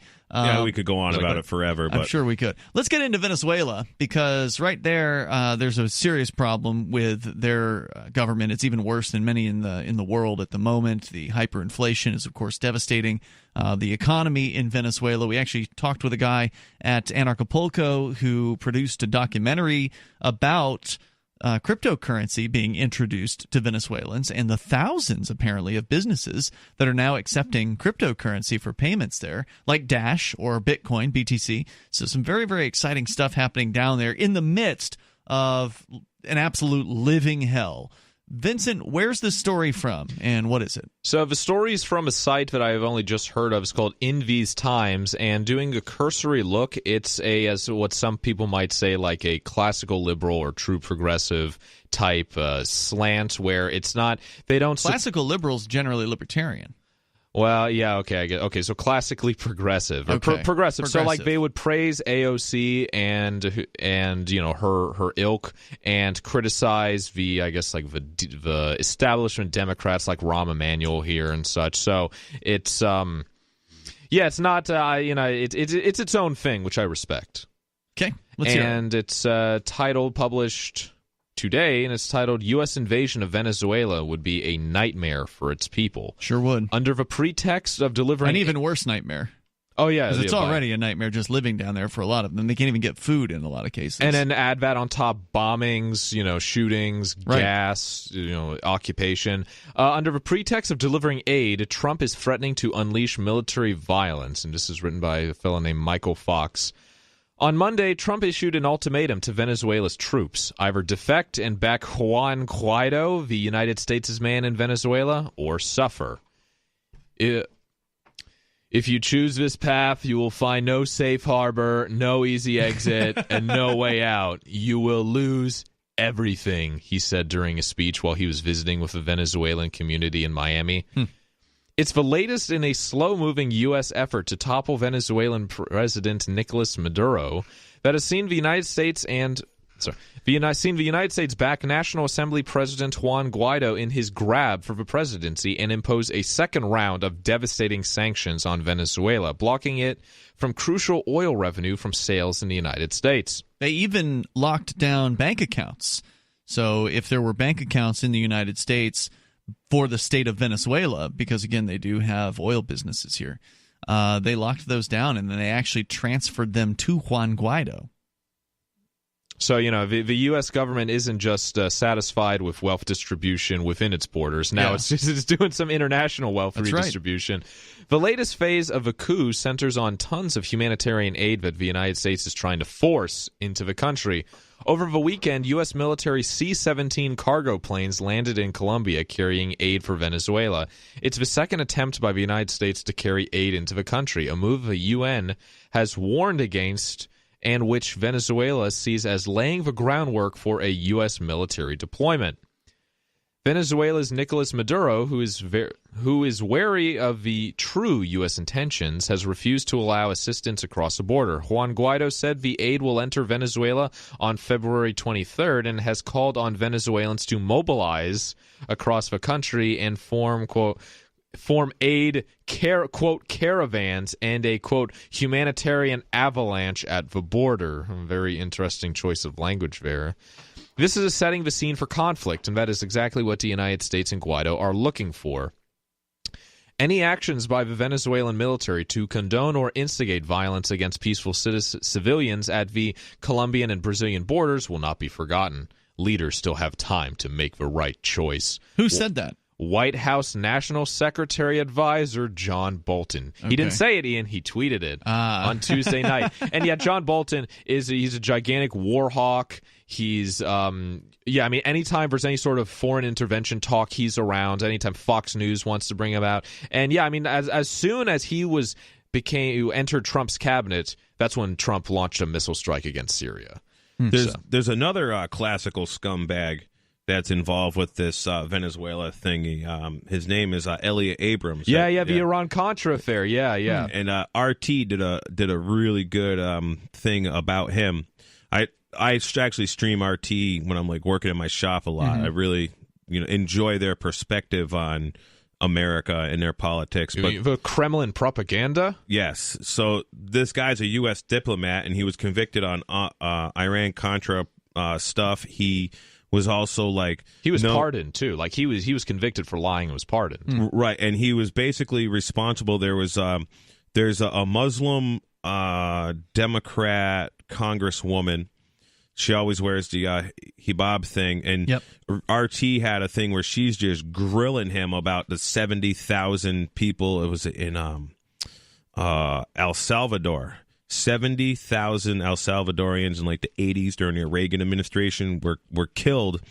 And she did a really good job tearing his dude apart in this congressional thing. And he literally was like, "No, I can't really answer that." And and she's like, "Yes or no?" And but basically she's like, the conclusion she put together was that all the same stuff they're saying right now about Venezuela was the same exact pretext that they used with this same thug, Elliot Abrams, to go into El Salvador.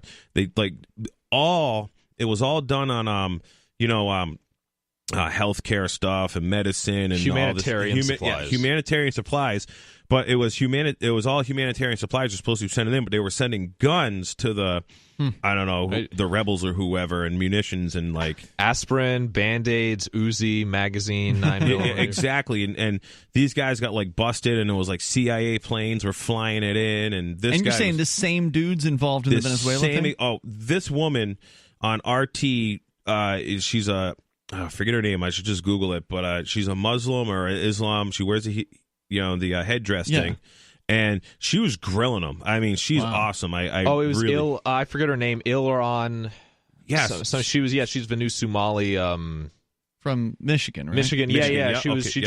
She got in trouble for criticizing AIPAC, and Trump, which Trump is calling for her to not only step down from the foreign affairs committee, but also to resign from Congress in total. And she's the only one really asking hard questions. Wow. But she and none of this is said on any American media, and only RT has the story. And RT's getting harassed now by the United States government that they got to register as a foreign agent and all this stuff. Right. I've been hearing. Yeah, they had to. That was last year. Okay. I wonder if a BBC would be forced to do the same thing. Good question. Oh, nice. Yeah. But yeah, I didn't mean to interrupt you there, but They just started Elliot Abrams. I mean, this guy is like, just Google him in El Salvador and Iran-Contra. Everything this dude's been involved in, he's like literally Hitler. And when it comes to the amount of bodies that start stacking up, this guy's an evil, evil goon. And then there was an ambush report outside, an RT guy.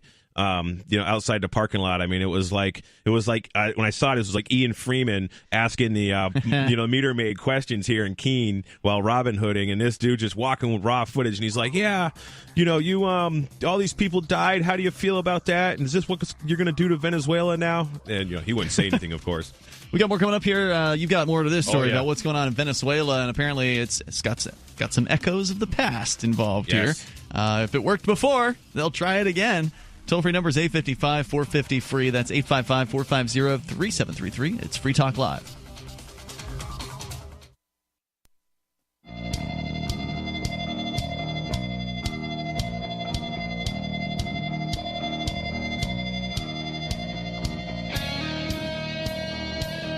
It's Free Talk Live. Dial in, toll-free, and take control of the airwaves here. Talking about the latest out of Venezuela. What will happen if the U.S. government gets involved with the military? Vincent's got the story about that. Ian, Jay, and Vincent here in the studio. Our toll-free number for you to take control of the airwaves, if you want, 855-450-FREE. That's 855-450-3733.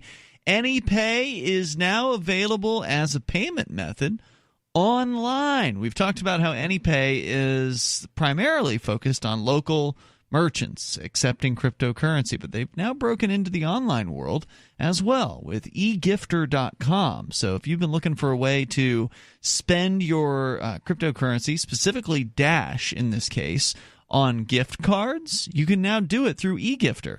egifter.com, go there, buy whatever gift card you want, put it in your shopping cart, check out with Dash, and it'll be AnyPay's system that you use to make I actually payment. did it 2 weeks ago. How was it?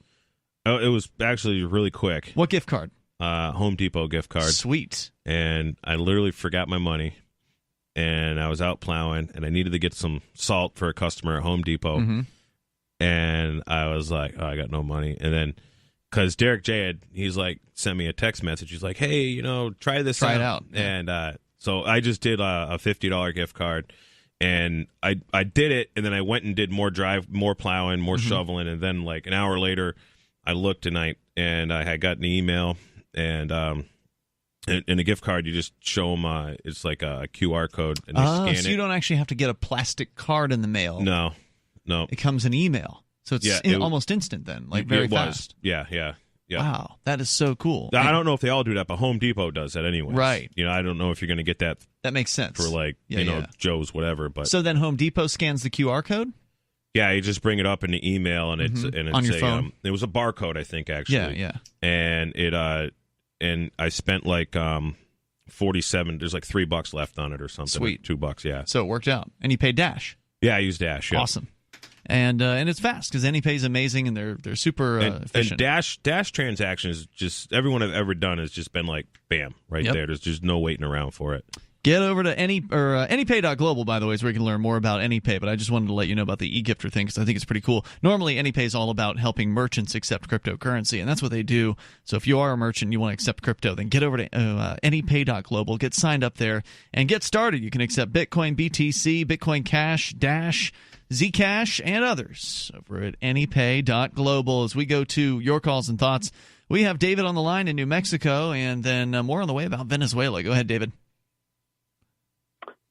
Yeah, hijab as opposed to hebob. Oh, yeah. That's right. I didn't know if there was a different one called a hibab. I had no idea. Well, I call it a head job because that's who wears it. It's a head job. That's your opinion. Go ahead with your thoughts. My dad calls it a burqa beekeeper suits. Now, those are different, by the way, the hijab versus the burqa. Burqa covers the entire face with the exception, or not, I think it even covers the eyes, if I'm... it's like it has like a screen. Yeah, That's a screen. Right. Anyway, go ahead, David. What were you calling about? Well, that is what I'm calling about, because and the next thing is Minnesota as opposed to Michigan. Remember, we had this conversation the other night. The neighborhood they sent 80,000 Somalis to is where I grew up. in Minnesota, and that's where I believe it is Ilhan Omar is coming from. Oh, I thought she came from Dearborn, Michigan. That's not the case. I don't pay any attention to these people. I think there's probably a lot of Somalis there too, so it's easy for one to get confused. Yeah, Dearborn, I believe, is more Arab, whereas Somalis are African Muslims. But then you were talking about the Ilhan Omar and Elliot Abrams, and I think what was going on there. First of all, I heard a segment of it. I didn't see the visual. I heard a few seconds of it, and the few seconds of it that I heard, I thought that Abrams was more in the right than the Omar. But like I said, it was out of context. I didn't hear the full thing.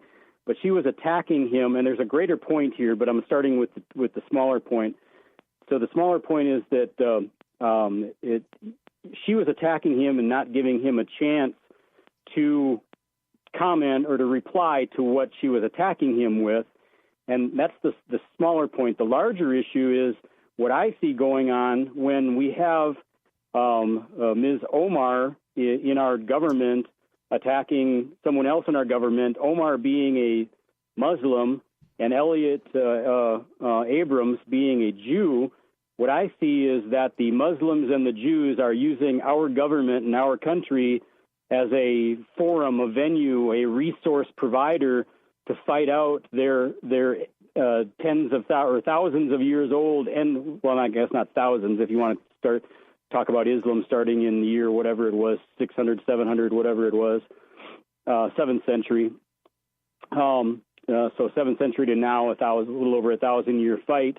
That's what I see going on is you have a Muslim and a Jew fighting instead of fighting back where they originated, but using our country, our government, our money to carry on their fight. And which goes to another greater issue is that there is a plethora of those types of people using our government and our country to fight that age-old fight that started out in the Middle East, and they're using our resources to continue it. So what do you think about that? Well, that's the government for you. I mean, they steal your money and then they do things with it you don't like. Thanks for the call tonight. More coming up here. The toll-free number is 855-450-FREE. That's 855-450-3733. So we were talking about Venezuela, and Vincent, you had a story from, where was it again? In these times. In these times. And so this next paragraph, it's about using humanitarian aid as a weapon. Both the United Nations and the Red Cross warned the United States against using aid deliveries to Venezuela as a political tool. And you know, I'm just going to add this one thing here in this person's article. It's making like sort of like the UN looking like the good guys. But in my view, the UN is just like, it sort of acts as a foil because, you know, obviously the UN has all sorts of terrible, corrupt schemes going on that, you know, that makes them, you know, the UN U.S. like partners in crime or something. But yeah, in this case, that's just my opinion. The UN is not the good guy. No, I mean, look at all the cases where the UN peacekeepers have raped children. Exactly. Yeah, exactly. The blue helmets. Yep.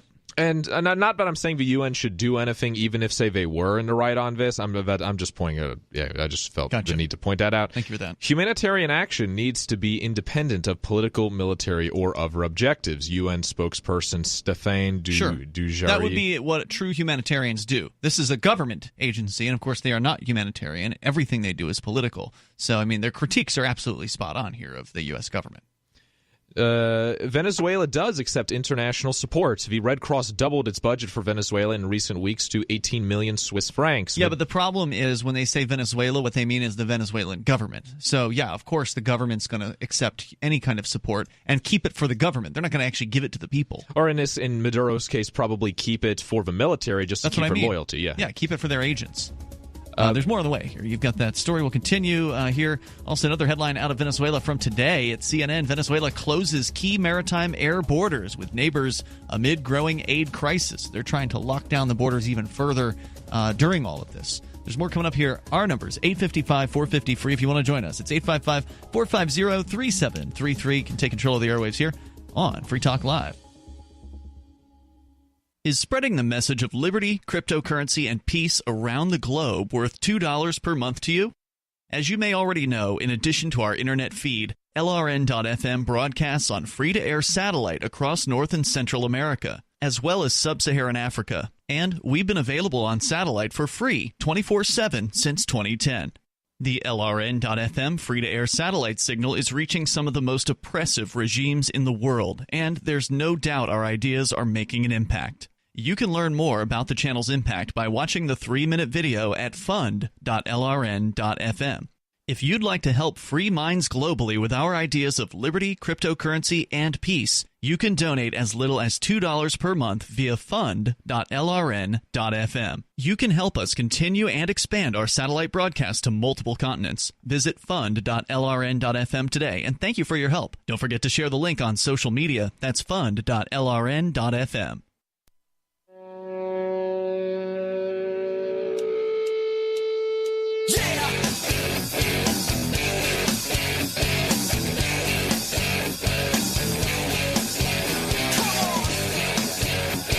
Free Talk Live. Dial on in here, toll free. Take control of the airwaves. Bring up anything you want.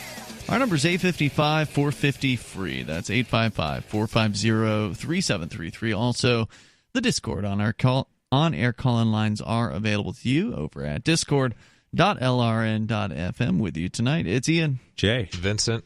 Also, want to make sure you know about Forkfest. It's coming soon. About 4 months away now.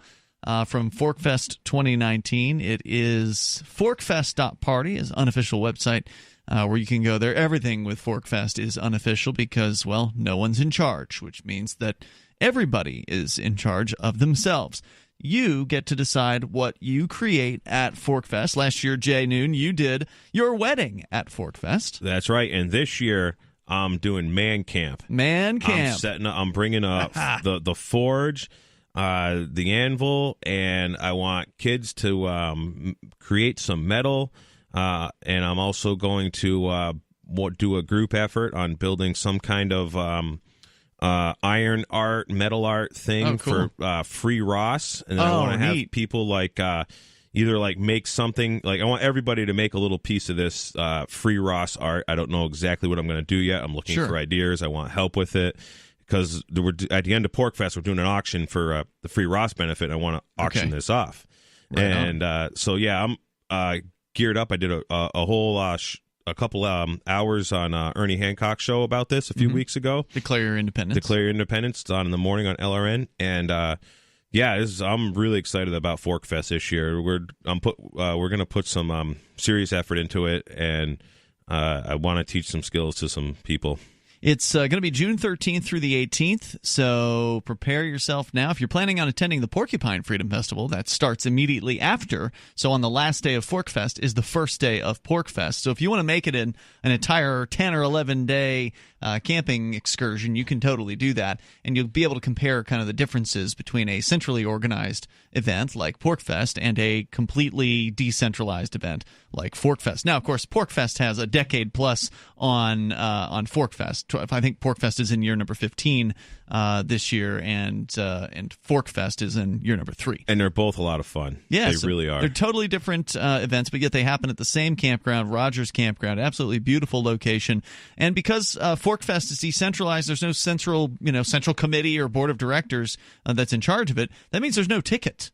So you just show up at the campground and get your campsite, and then hang out with other liberty-minded folks, whether they be voluntarists or libertarians or anarchists. Hang out and camp and, just chill out or create something like Jay's going to do. Maybe you want to put on a musical performance. Maybe you want to throw a party.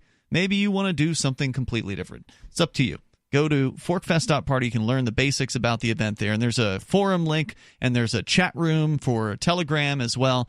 I know last year there were 2 different competing calendars of events for Forkfest, so I don't know how many calendars we're going to have this year or what events are going to be on it, but now's the time when people are going to start to think about that stuff. So check it out at forkfest.party. Now, Vincent, in Venezuela, it is a pretty tough time. I imagine that not many people can even afford to throw a party in Venezuela because the money there continues to devalue at an incredible clip with hyperinflation. And at the same time, the governments of the world, specifically the United States, are playing politics with the aid situation there. They're sending aid into Colombia, and basically with political strings attached to it, right? Oh, it goes on here. There might be even more strings attached to it. We have here, I'll just continue. Maduro announced that 300 tons of medicine and other aid would arrive from Russia on Wednesday, although this has been barely mentioned in the U.S. media. And I'll add to that, when doing research for this topic, it's just all pro-Guaido, all pro, and the language they use, too, regime when it talks about Maduro, which it is, right, but, for sure. That's to imply that Guaido, when he gets if he gets into power, it's not going to be regime. A regime, yeah. Well, yeah. So as Adam Johnson pointed out earlier this month for Fairness, Accuracy, and Reporting, the U.S. aid is nothing more than a PR stunt. If the United States wanted to send aid to Venezuela, it'd be doing it through the Red Cross and other organizations that are already working in the country with the consent of the Maduro government. Instead, it is looking to create conflict. Quote, the cost of his blockade is over $30 billion, Venezuelan Foreign Minister Jorge Arreza told reporters at the United Nations, referring to the cost of the U.S. sanctions. And they're sending this so-called humanitarian aid for $20 million? So what is this? I'm choking you, I'm killing you, and then I'm giving you a cookie? His words, that's a quote. The aid is actually not very large, and I don't know if it was translated or not, there's a different thing, but the aid is actually not very large. Trump said it will help the, quote, millions and millions in need, but according to a U.S. aid press release, the figure is in the thousands. A team from the New York Times visited a warehouse in Calcutta and estimated that it could maybe feed 100,000 people for one day. In the 1980s, the United States used aid shipments to shuttle weapons into the hands of Contras, who were trying to overthrow the Nicaraguan government. The man responsible for those shipments was Abrams. Elliot Abrams, Trump's new special representative for Venezuela. What's new again, or what's old again is new? Same guy from the 80s. It's amazing how history just repeats itself decade after decade. And that no one was smart enough to choose someone else or to tell Trump, this guy kind of has a lot of baggage. Yeah. And so this next part actually talks about, you alluded to it with a different piece, the border situation. Not, most people are talking about the U.S. border situation. In this case, it's the Venezuelan-Colombian border situation. It's called Showdown at the Border. Now, British billionaire Richard Branson is weighing in. He is planning to hold a Live Aid-inspired concert on Friday in Calcutta along the Venezuelan-Colombian border, the day before Guaido's deadline. He says his goal is to raise more money for aid and to get shipments across. He admitted that the show came at the request of Guaido and opposition leader Leopoldo Lopez. But Maduro says the United States is using the supposed humanitarian crisis as a pretext for military invasion. This comes several weeks after Bolton appeared at a White House press briefing with a yellow clipboard on which the words 5,000 troops to Colombia were written. Colombian President Ivan Duque was in Washington last week to discuss the Venezuelan situation with Donald Trump. He has called for Maduro to step down and has recognized Guaido as interim president, though he has been tight-lipped about the question of whether he would allow U.S. troops into the country from which to launch a potential invasion of Venezuela. Yeah, I sure hope not, man, because Trump has done some good things for peace. Obviously, he still dropped bombs on innocent people in parts of the Middle East, and that's not good. But he has worked on brokering peace with Kim Jong-un, and that was pretty historic. And they are expected to have another meeting, I think, relatively soon, if I recall correctly. Well, what I think this is, and this is just me guessing, I think it's because of all this. I don't want to blame anyone else for what the Trump administration is doing, but I think this is this whole thing. The intervention, let's say there is intervention, it would be to boost his poll ratings, just because of the constant, the whole Russia thing, the constant controversies, all the stuff that he isn't doing, right, that the media is accusing him, plus all the bad stuff that he actually is doing. It's, alienating a lot of his core support. But so what's the best thing to do if you're losing support and an election is coming up? You start a war. Because usually, I believe historically, if a war is going well, then the sitting president is reelected. And so what Bill Clinton did in the 90s when he was having all these scandals, he ordered a missile strike at some, some aspirin against Bosnia, I thought. Yeah, he did do that. Yeah, no, it wasn't just a missile strike. It was a total bombing campaign and destroyed the country. He ordered a missile strike that destroyed an aspirin factory somewhere in Africa, claiming that it was creating weapons. And so, I think it's this is all just like playing. It's sort of like, you have like it's like a risk board in Washington, right? All these like, these playing politics and stuff for, Trump's own personal gain or the party's gain, the state's gain, whatever, at the expense of another country and millions of people. That's what I think it is. Is there more to the story? Oh, yeah. What I could say is that we are working actively, decidedly, for the liberation of the Venezuelan people, Duque told Bricio Segovia, a journalist with the U.S. government. The U.S. government news service, Voice of America. That's what it is. So it's propaganda. That's what that is. Yeah, that's what Voice of America is. Absolutely. It's no different than the BBC or RT, Correct. Except it's their propaganda, that's so right. It's okay. No, the toll-free number here is 855-450-FREE. That's 855-450-3733. This is Free Talk Live.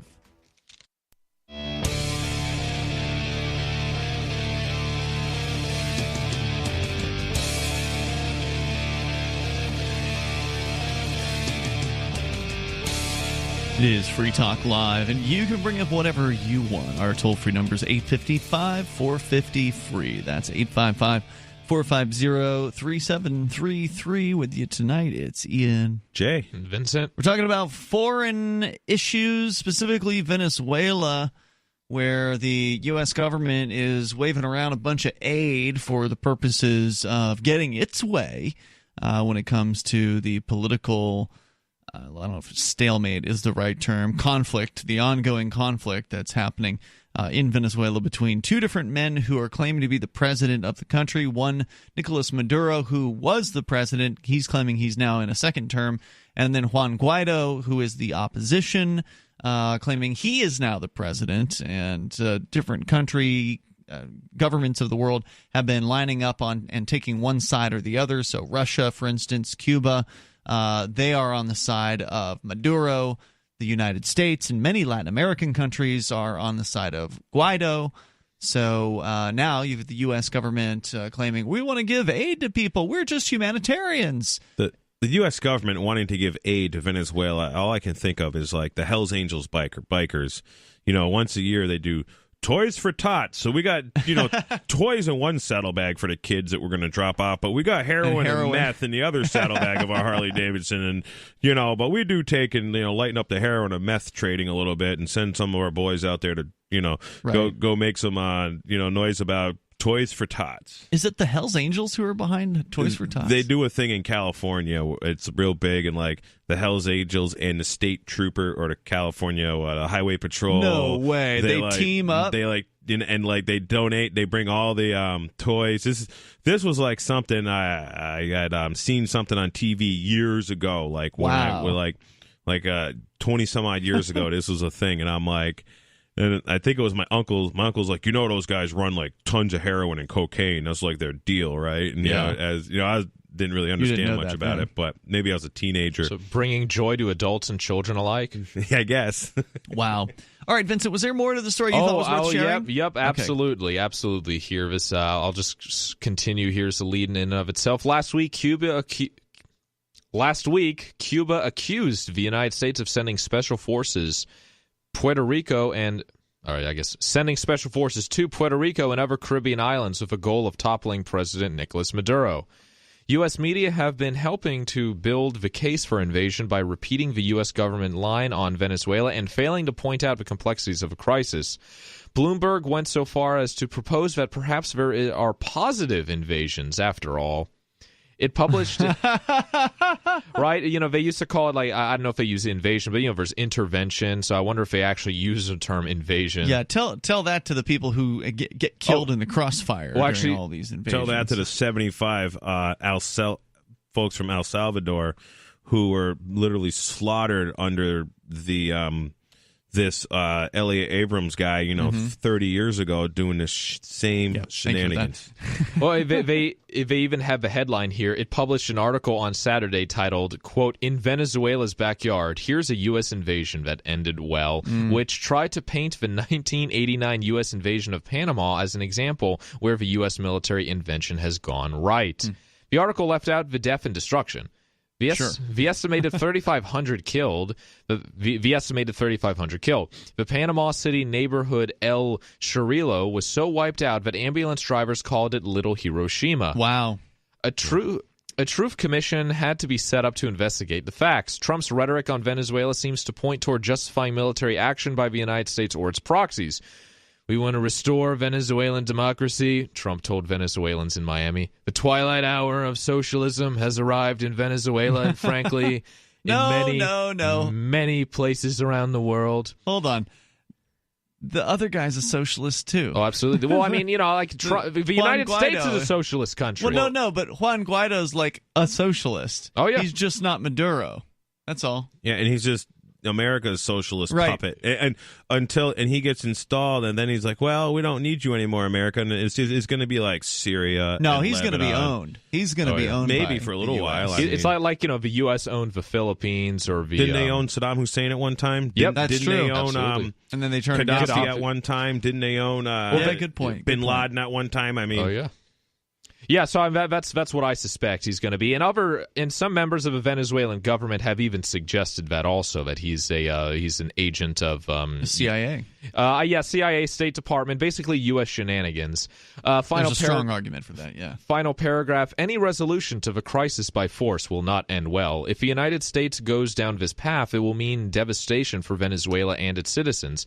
Violent intervention could easily unleash a bloody civil war that would have repercussions across the region. Ironically, the louder Trump barks, the less support the United States is going to have in Venezuela for any action. Any coincidence that Venezuela is yet another oil country? I mean, it seems like that's where the U.S. government over decades has focused its military involvement. The talking heads on RT have definitely been talking about that China is heavily invested in Venezuela, and China is working on these deals to trade with Venezuela in oil, and put their oil on the Shanghai Energy Exchange, which is like you're not buying it in dollars in the Shanghai Energy Exchange. It's in the yuan. Yeah. This started like a year ago, or maybe 8 months ago. The Shanghai Energy Exchange they moved from the dollar. Well, the energy exchange was created specifically to trade oil in the yuan and not the dollar, and then. Then I see things where they're talking about using cryptocurrency and Bitcoin.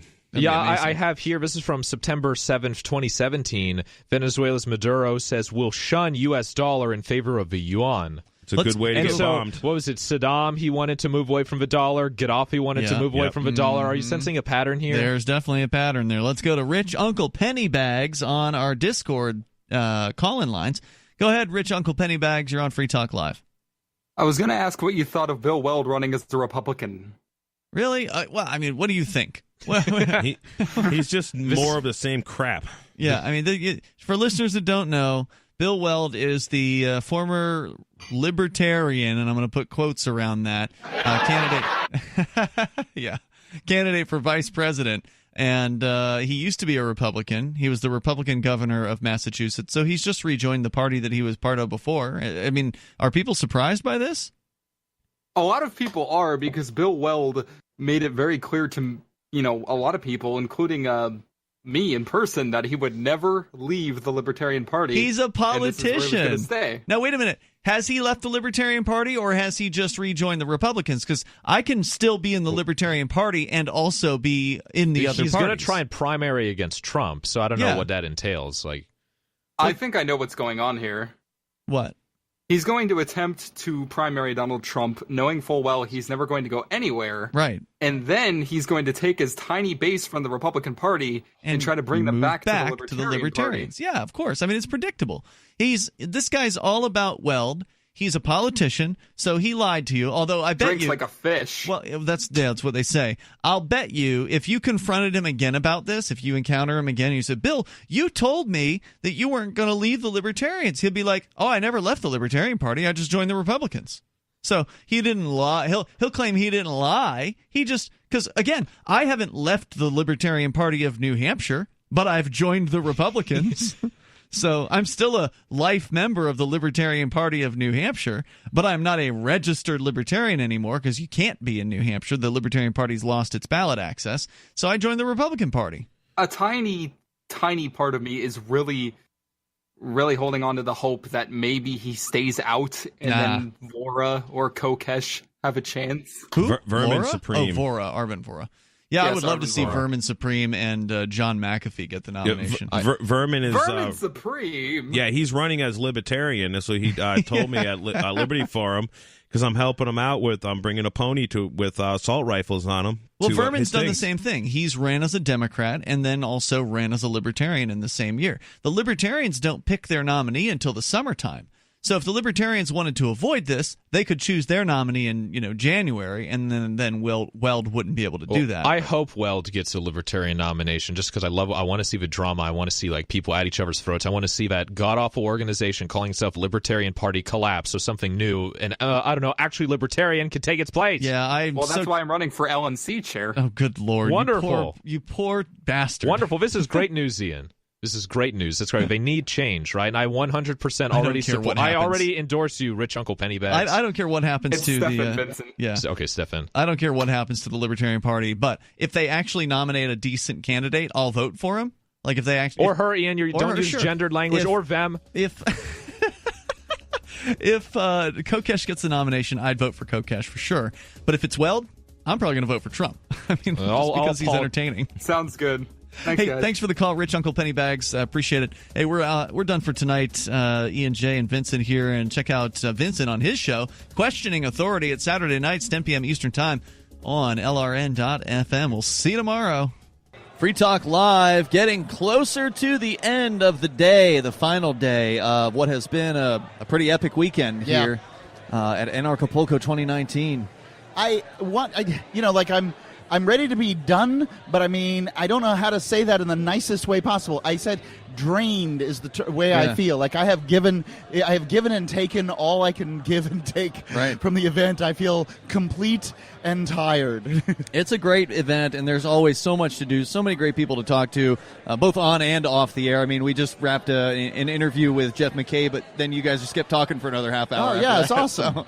So, it's just a great the best group of thing folks. about this place. Amin Rafiee is with us, and did I pronounce that correctly? Yeah, that's absolutely correct. All right, great. Mark, can you bump his mic up just a little bit? Got it. Yeah. So we are here. Amin, you were one of the many speakers on the Cryptopulco stage this year. It's our first time meeting you. And apparently, Mark said you are promoting something called Society 3.0. I want to know what that is. Sure. So Society 3.0 is actually a concept made by a Dutch guy called Ronald. And he was one of the first people, I would even say, as far as globally speaking, to create co-working spaces all the way back in 2007. So, he had a space in Utrecht, which is a city in the Netherlands, and he saw that there were spaces, like tables and desks that were left unused. So he invited people to come in, whether they were working on startups or, projects, and utilize that space. And, while the cafeteria was making food for the people who were actually using the space for business needs, who were actually paying for the space, they're like, well, we have this food as well. Why don't we just offer it to them for free while they're here instead of wasting it? So it was the utilization of unused resources that eventually developed to a term that we call, co-working or, so before the term was even made, this guy pioneered that. And he wrote a book about it called Society 3.0 and how we're going to move into the future and use resources to pay for spaces or pay for things rather than using money. So the entire concept is moneyless. So you pay by your resources, by your skills. So if you're a graphic designer, you sign in and you say, I'm a graphic designer, and you agree that your space means that if someone needs help with graphic design or cryptocurrency and you've signed in under that skill, that if they can come up to you and speak to you and you pay for your space using that set of skills. It sounds like the barter economy that has existed in the past. I mean, isn't the reason that money came out is to help facilitate the exchange between people who don't necessarily need somebody's service? Like, I may not need a graphic designer, or if I do need one, I already have one. So I may not want somebody else to do the graphic design for me. What am I missing here? Well, no, like if you want to use the space as your business, that's fine. You pay for it and you get your private rooms. Oh, so you can pay, or you can do a trade. Sure. Trade deal. Okay. So it attracts both economies, What about when the trade comes down? So let's say I say I'm going to do radio ad sales and cryptocurrency. And then to do radio ad sales, I just need a telephone and a computer, and I'm calling people around the world trying to get them to do to advertise on the radio. That's probably not going to be terribly useful to the people in the office. However, if they want to learn about cryptocurrency, what if they want to use half of my entire day to talk about cryptocurrency, and I'm then not doing the stuff that makes me money? How would that work? What if, what if they want too much from me? Yeah, like the point of it is that you set your time. So if someone wants to talk, you're happy to help out. But then you're like, well, it seems like you actually need my service. How about we do it outside the office, and I will bill you, and they'll be happy to do that. So if you need a designer, maybe they'll help you tweak something on the spot. But if they're like, hey, if you need half of my day, I'm going to have to invoice you, obviously. And, people don't mind. They're like, cool, I would rather do it with you than someone random. Sure, you've talked to them. Yeah, you've talked to them. You've already created the relationship with the customer. Yeah, exactly. It's perfect. So it makes everything dynamic. Okay. There's no solid way to do it. You decide for yourself how you want to do it. I always get scared when no money's changing hands because people, money's how we value things, and people sometimes can when something's free, it's free, and when they take too much. Yeah, they take too much. Right, and that's why you see when hurricanes come, prices go up because you don't want somebody just showing up and grabbing all the water at $1 per gallon. When if you price it at $5, they're less likely to take the whole batch of it. So when I hear somebody say, "Oh, we don't want to have money," and that's not necessarily what you were saying, but the guy that created Society 3.0, that's what he was. Well, he wants to create a system, for example, where your resources or your tasks pay for the space or pay for things. So let's say you're driving to the space, you can add that online. So especially in countries like Netherlands, this is quite common, where you write, I'm going to this place, so carpooling. So I'm going to this office, if someone wants to come with me, and because you've offered that, the next day you can use that credit with someone else to get a lift, or you can use it within his society or his economy to do other things. So, you create credit by doing things. So now we're just renaming money to credits. Yeah, the way it is. You can't get away from it. I mean, there are these people who have, like the rainbow gatherings. Are you familiar with these things? Yeah, I've heard it in theory. Okay, or not rainbow, but the Black Rock Desert where they have... Burning Man? Burning Man. For some reason, I always think of the desert where they are and never the name of the place. But Burning Man, where it's a so-called gift economy, right? Where the idea is you aren't supposed to bring money into this thing. You're just supposed to give everything away. And it's like, well, that's a nice idea in theory, but it doesn't exist around 365 days a year because somebody has to go out and spend money to get the food that they then give away. That's just an experiment in charity, and there's nothing wrong with that. There's nothing wrong with charity. But we need experiments in charity. But you can't defy human commerce. Like, you need to have a value of exchange, whatever it is, And everyone needs to value it somehow. And I get why people started to hate money, right? It's because it's been the government and the banks who've been fucking people over for, decades, centuries, or whatever with these money systems. Of course people learn to hate money. I mean, it's inherently dishonest, it's inflationary, it's, awful. So of course they wanted to, let's get rid of this crap. Well, wait a minute. Guess what? We now have better money. Yeah. Now we have money that is actually by and for the people. Yeah. I can add something to this. I had this discussion with my brother, and he was saying, you can't hate the money itself because it's just a tool. He goes, so it's like a knife. You can use a knife to hurt someone, or you can use it to peel an orange, or you can use it to save a life. The knife innately is not evil or good.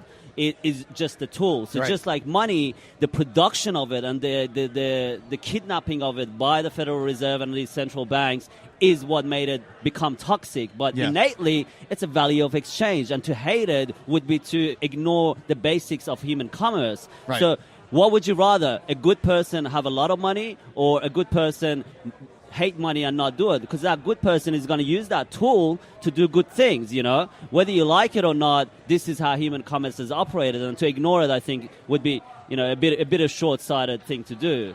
It's just the production of it and the way it's been manipulated has turned it into a disgusting thing. But otherwise, what can people do right now, today, in their lives to increase their own freedom? Well, I think privacy is very, very important, and people are giving it away just without even understanding it. So I speak to a lot of people who are like, if you're not doing anything wrong, they have everything on me anyways, let them have it. And this is very, very silly thing to say. I mean, it's like saying, Edward Snowden say, freedom of speech doesn't matter because you have nothing to say. I mean, it's not about you. It's about protecting it in the case that you need it. So if you want freedom, you got to understand that privacy and freedom go hand in hand. So you need tools that allow for encryption. A lot of people suffered. A lot of people fought for us to have these tools that we take for granted. PGP keys and these things were nearly outlawed by the government, but we were able to have them and use them in terms of communication. So that's one layer where you can go about it. Other ways is like having open source protocols. So using open source software, whether it's GNU Linux or other operating systems that are not proprietary. So Richard Stallman, which was the pioneer of the GNU project, which eventually branched out into GNU Linux, he is an advocate of this, and he says free software is software that you get to use without asking anyone's permission. So either the program controls you or the software controls you, or you control the software. There is no other way about it. And the moment that they control, or the developers control the software and it's closed source, they may want to make it manipulative. They may want to make it addictive, which is what we're seeing with, it's a common thing. The studies have come out that Instagram increases depression because any addictive behavior increases depression. It lowers health. It lowers health and happiness. And we're seeing these really addictive behaviors being installed within proprietary software, because if a proprietary software is offered for free, they need to make their money somehow. Right. So you're giving away bits and pieces of your own freedom and your own existence by saying, oh, I can use this freely, but I personally would much rather pay YouTube or Facebook or any of these things a couple of dollars a month to make sure that my data is mine. I would be glad to pay $2 a month to make sure that they are not sharing it. Ask me for the money. Don't take my stuff without my consent and just sell it to make the money that you need to do. And one of the projects that I wanted to speak about was 1M5. So 1, M for Mary, and 5.io is a protocol being developed that I'm a part of as well, and it combines Tor, I2P, and meshing networks to relay messages. So you can use it for example, a big example of it is being used by Encrypt, is a project out of the Harvard project, which uses it for journalism, so removing censorship and creating anonymity for people to submit articles, whether it's whistleblowing, whether it's writing, journalists working in countries where it may be unsafe for them to identify themselves with the article, and doing it in a way where they remain anonymous, where they remain protected, using encryption, using decentralized networks like I2P, and relaying messages. And the censor works by first trying to reach the clearnet through the Tor network, and if it can't do that, if Tor is blocked in a certain country, it switches over to I2P, which is a completely decentralized network, and it switches around through the I2P network until it can reach Tor. And even if I2P is shut down for whatever reason, or it may not be available, then the next option is meshing networks, so using direct Wi-Fi to reach other people until the message is reached out. And it has a self-destructive message, so if someone, let's say, watches a killing, they need to relay this out. Once they submit it to the network, they can just throw the phone out, keep their private key using like Purism's device, which allows you to hold it onto a USB stick, leave the country, and then restore or continue their relaying of the message. And these are very powerful tools, and we need more stuff like this. And it was 1m5.io. So what is the status of this tool that you're developing? Is it in existence? The protocol has been in development for some years now. I don't know the exact amount, but it's near completion. So if you got Java platforms, you can incorporate it directly, or you can use it as a proxy. And once the protocol is embedded, then you can build other layers on top of it, which is like messaging applications, marketplaces, anonymous marketplaces, and you can create. So the next step is actually creating what we're calling Crypt, which is like a Tor browser, let's say, but you can use a proxy server to use and direct access the network using a 1M5 protocol. So it's like Tor but on steroids, like Tor has a lot of vulnerabilities. That's an easy one to understand. Tor but on steroids. All right, I think a lot of our listeners will like that. So are you looking for help with this, or are you just want people for to be aware of it? It's a completely open source project. You can go on GitHub and contribute to it. Our community is on Telegram as well. You can reach the Telegram group. You can reach through the website and find us. You can reach us through GitHub and contribute and, do that. If I was to go onto Telegram, how would I find you? You can go onto the website and you can find the Telegram link. Yeah. Okay. And, that's the best way to do it. Or you can email info@1m5.io and reach us that way as well, and we can get together and talk about it more.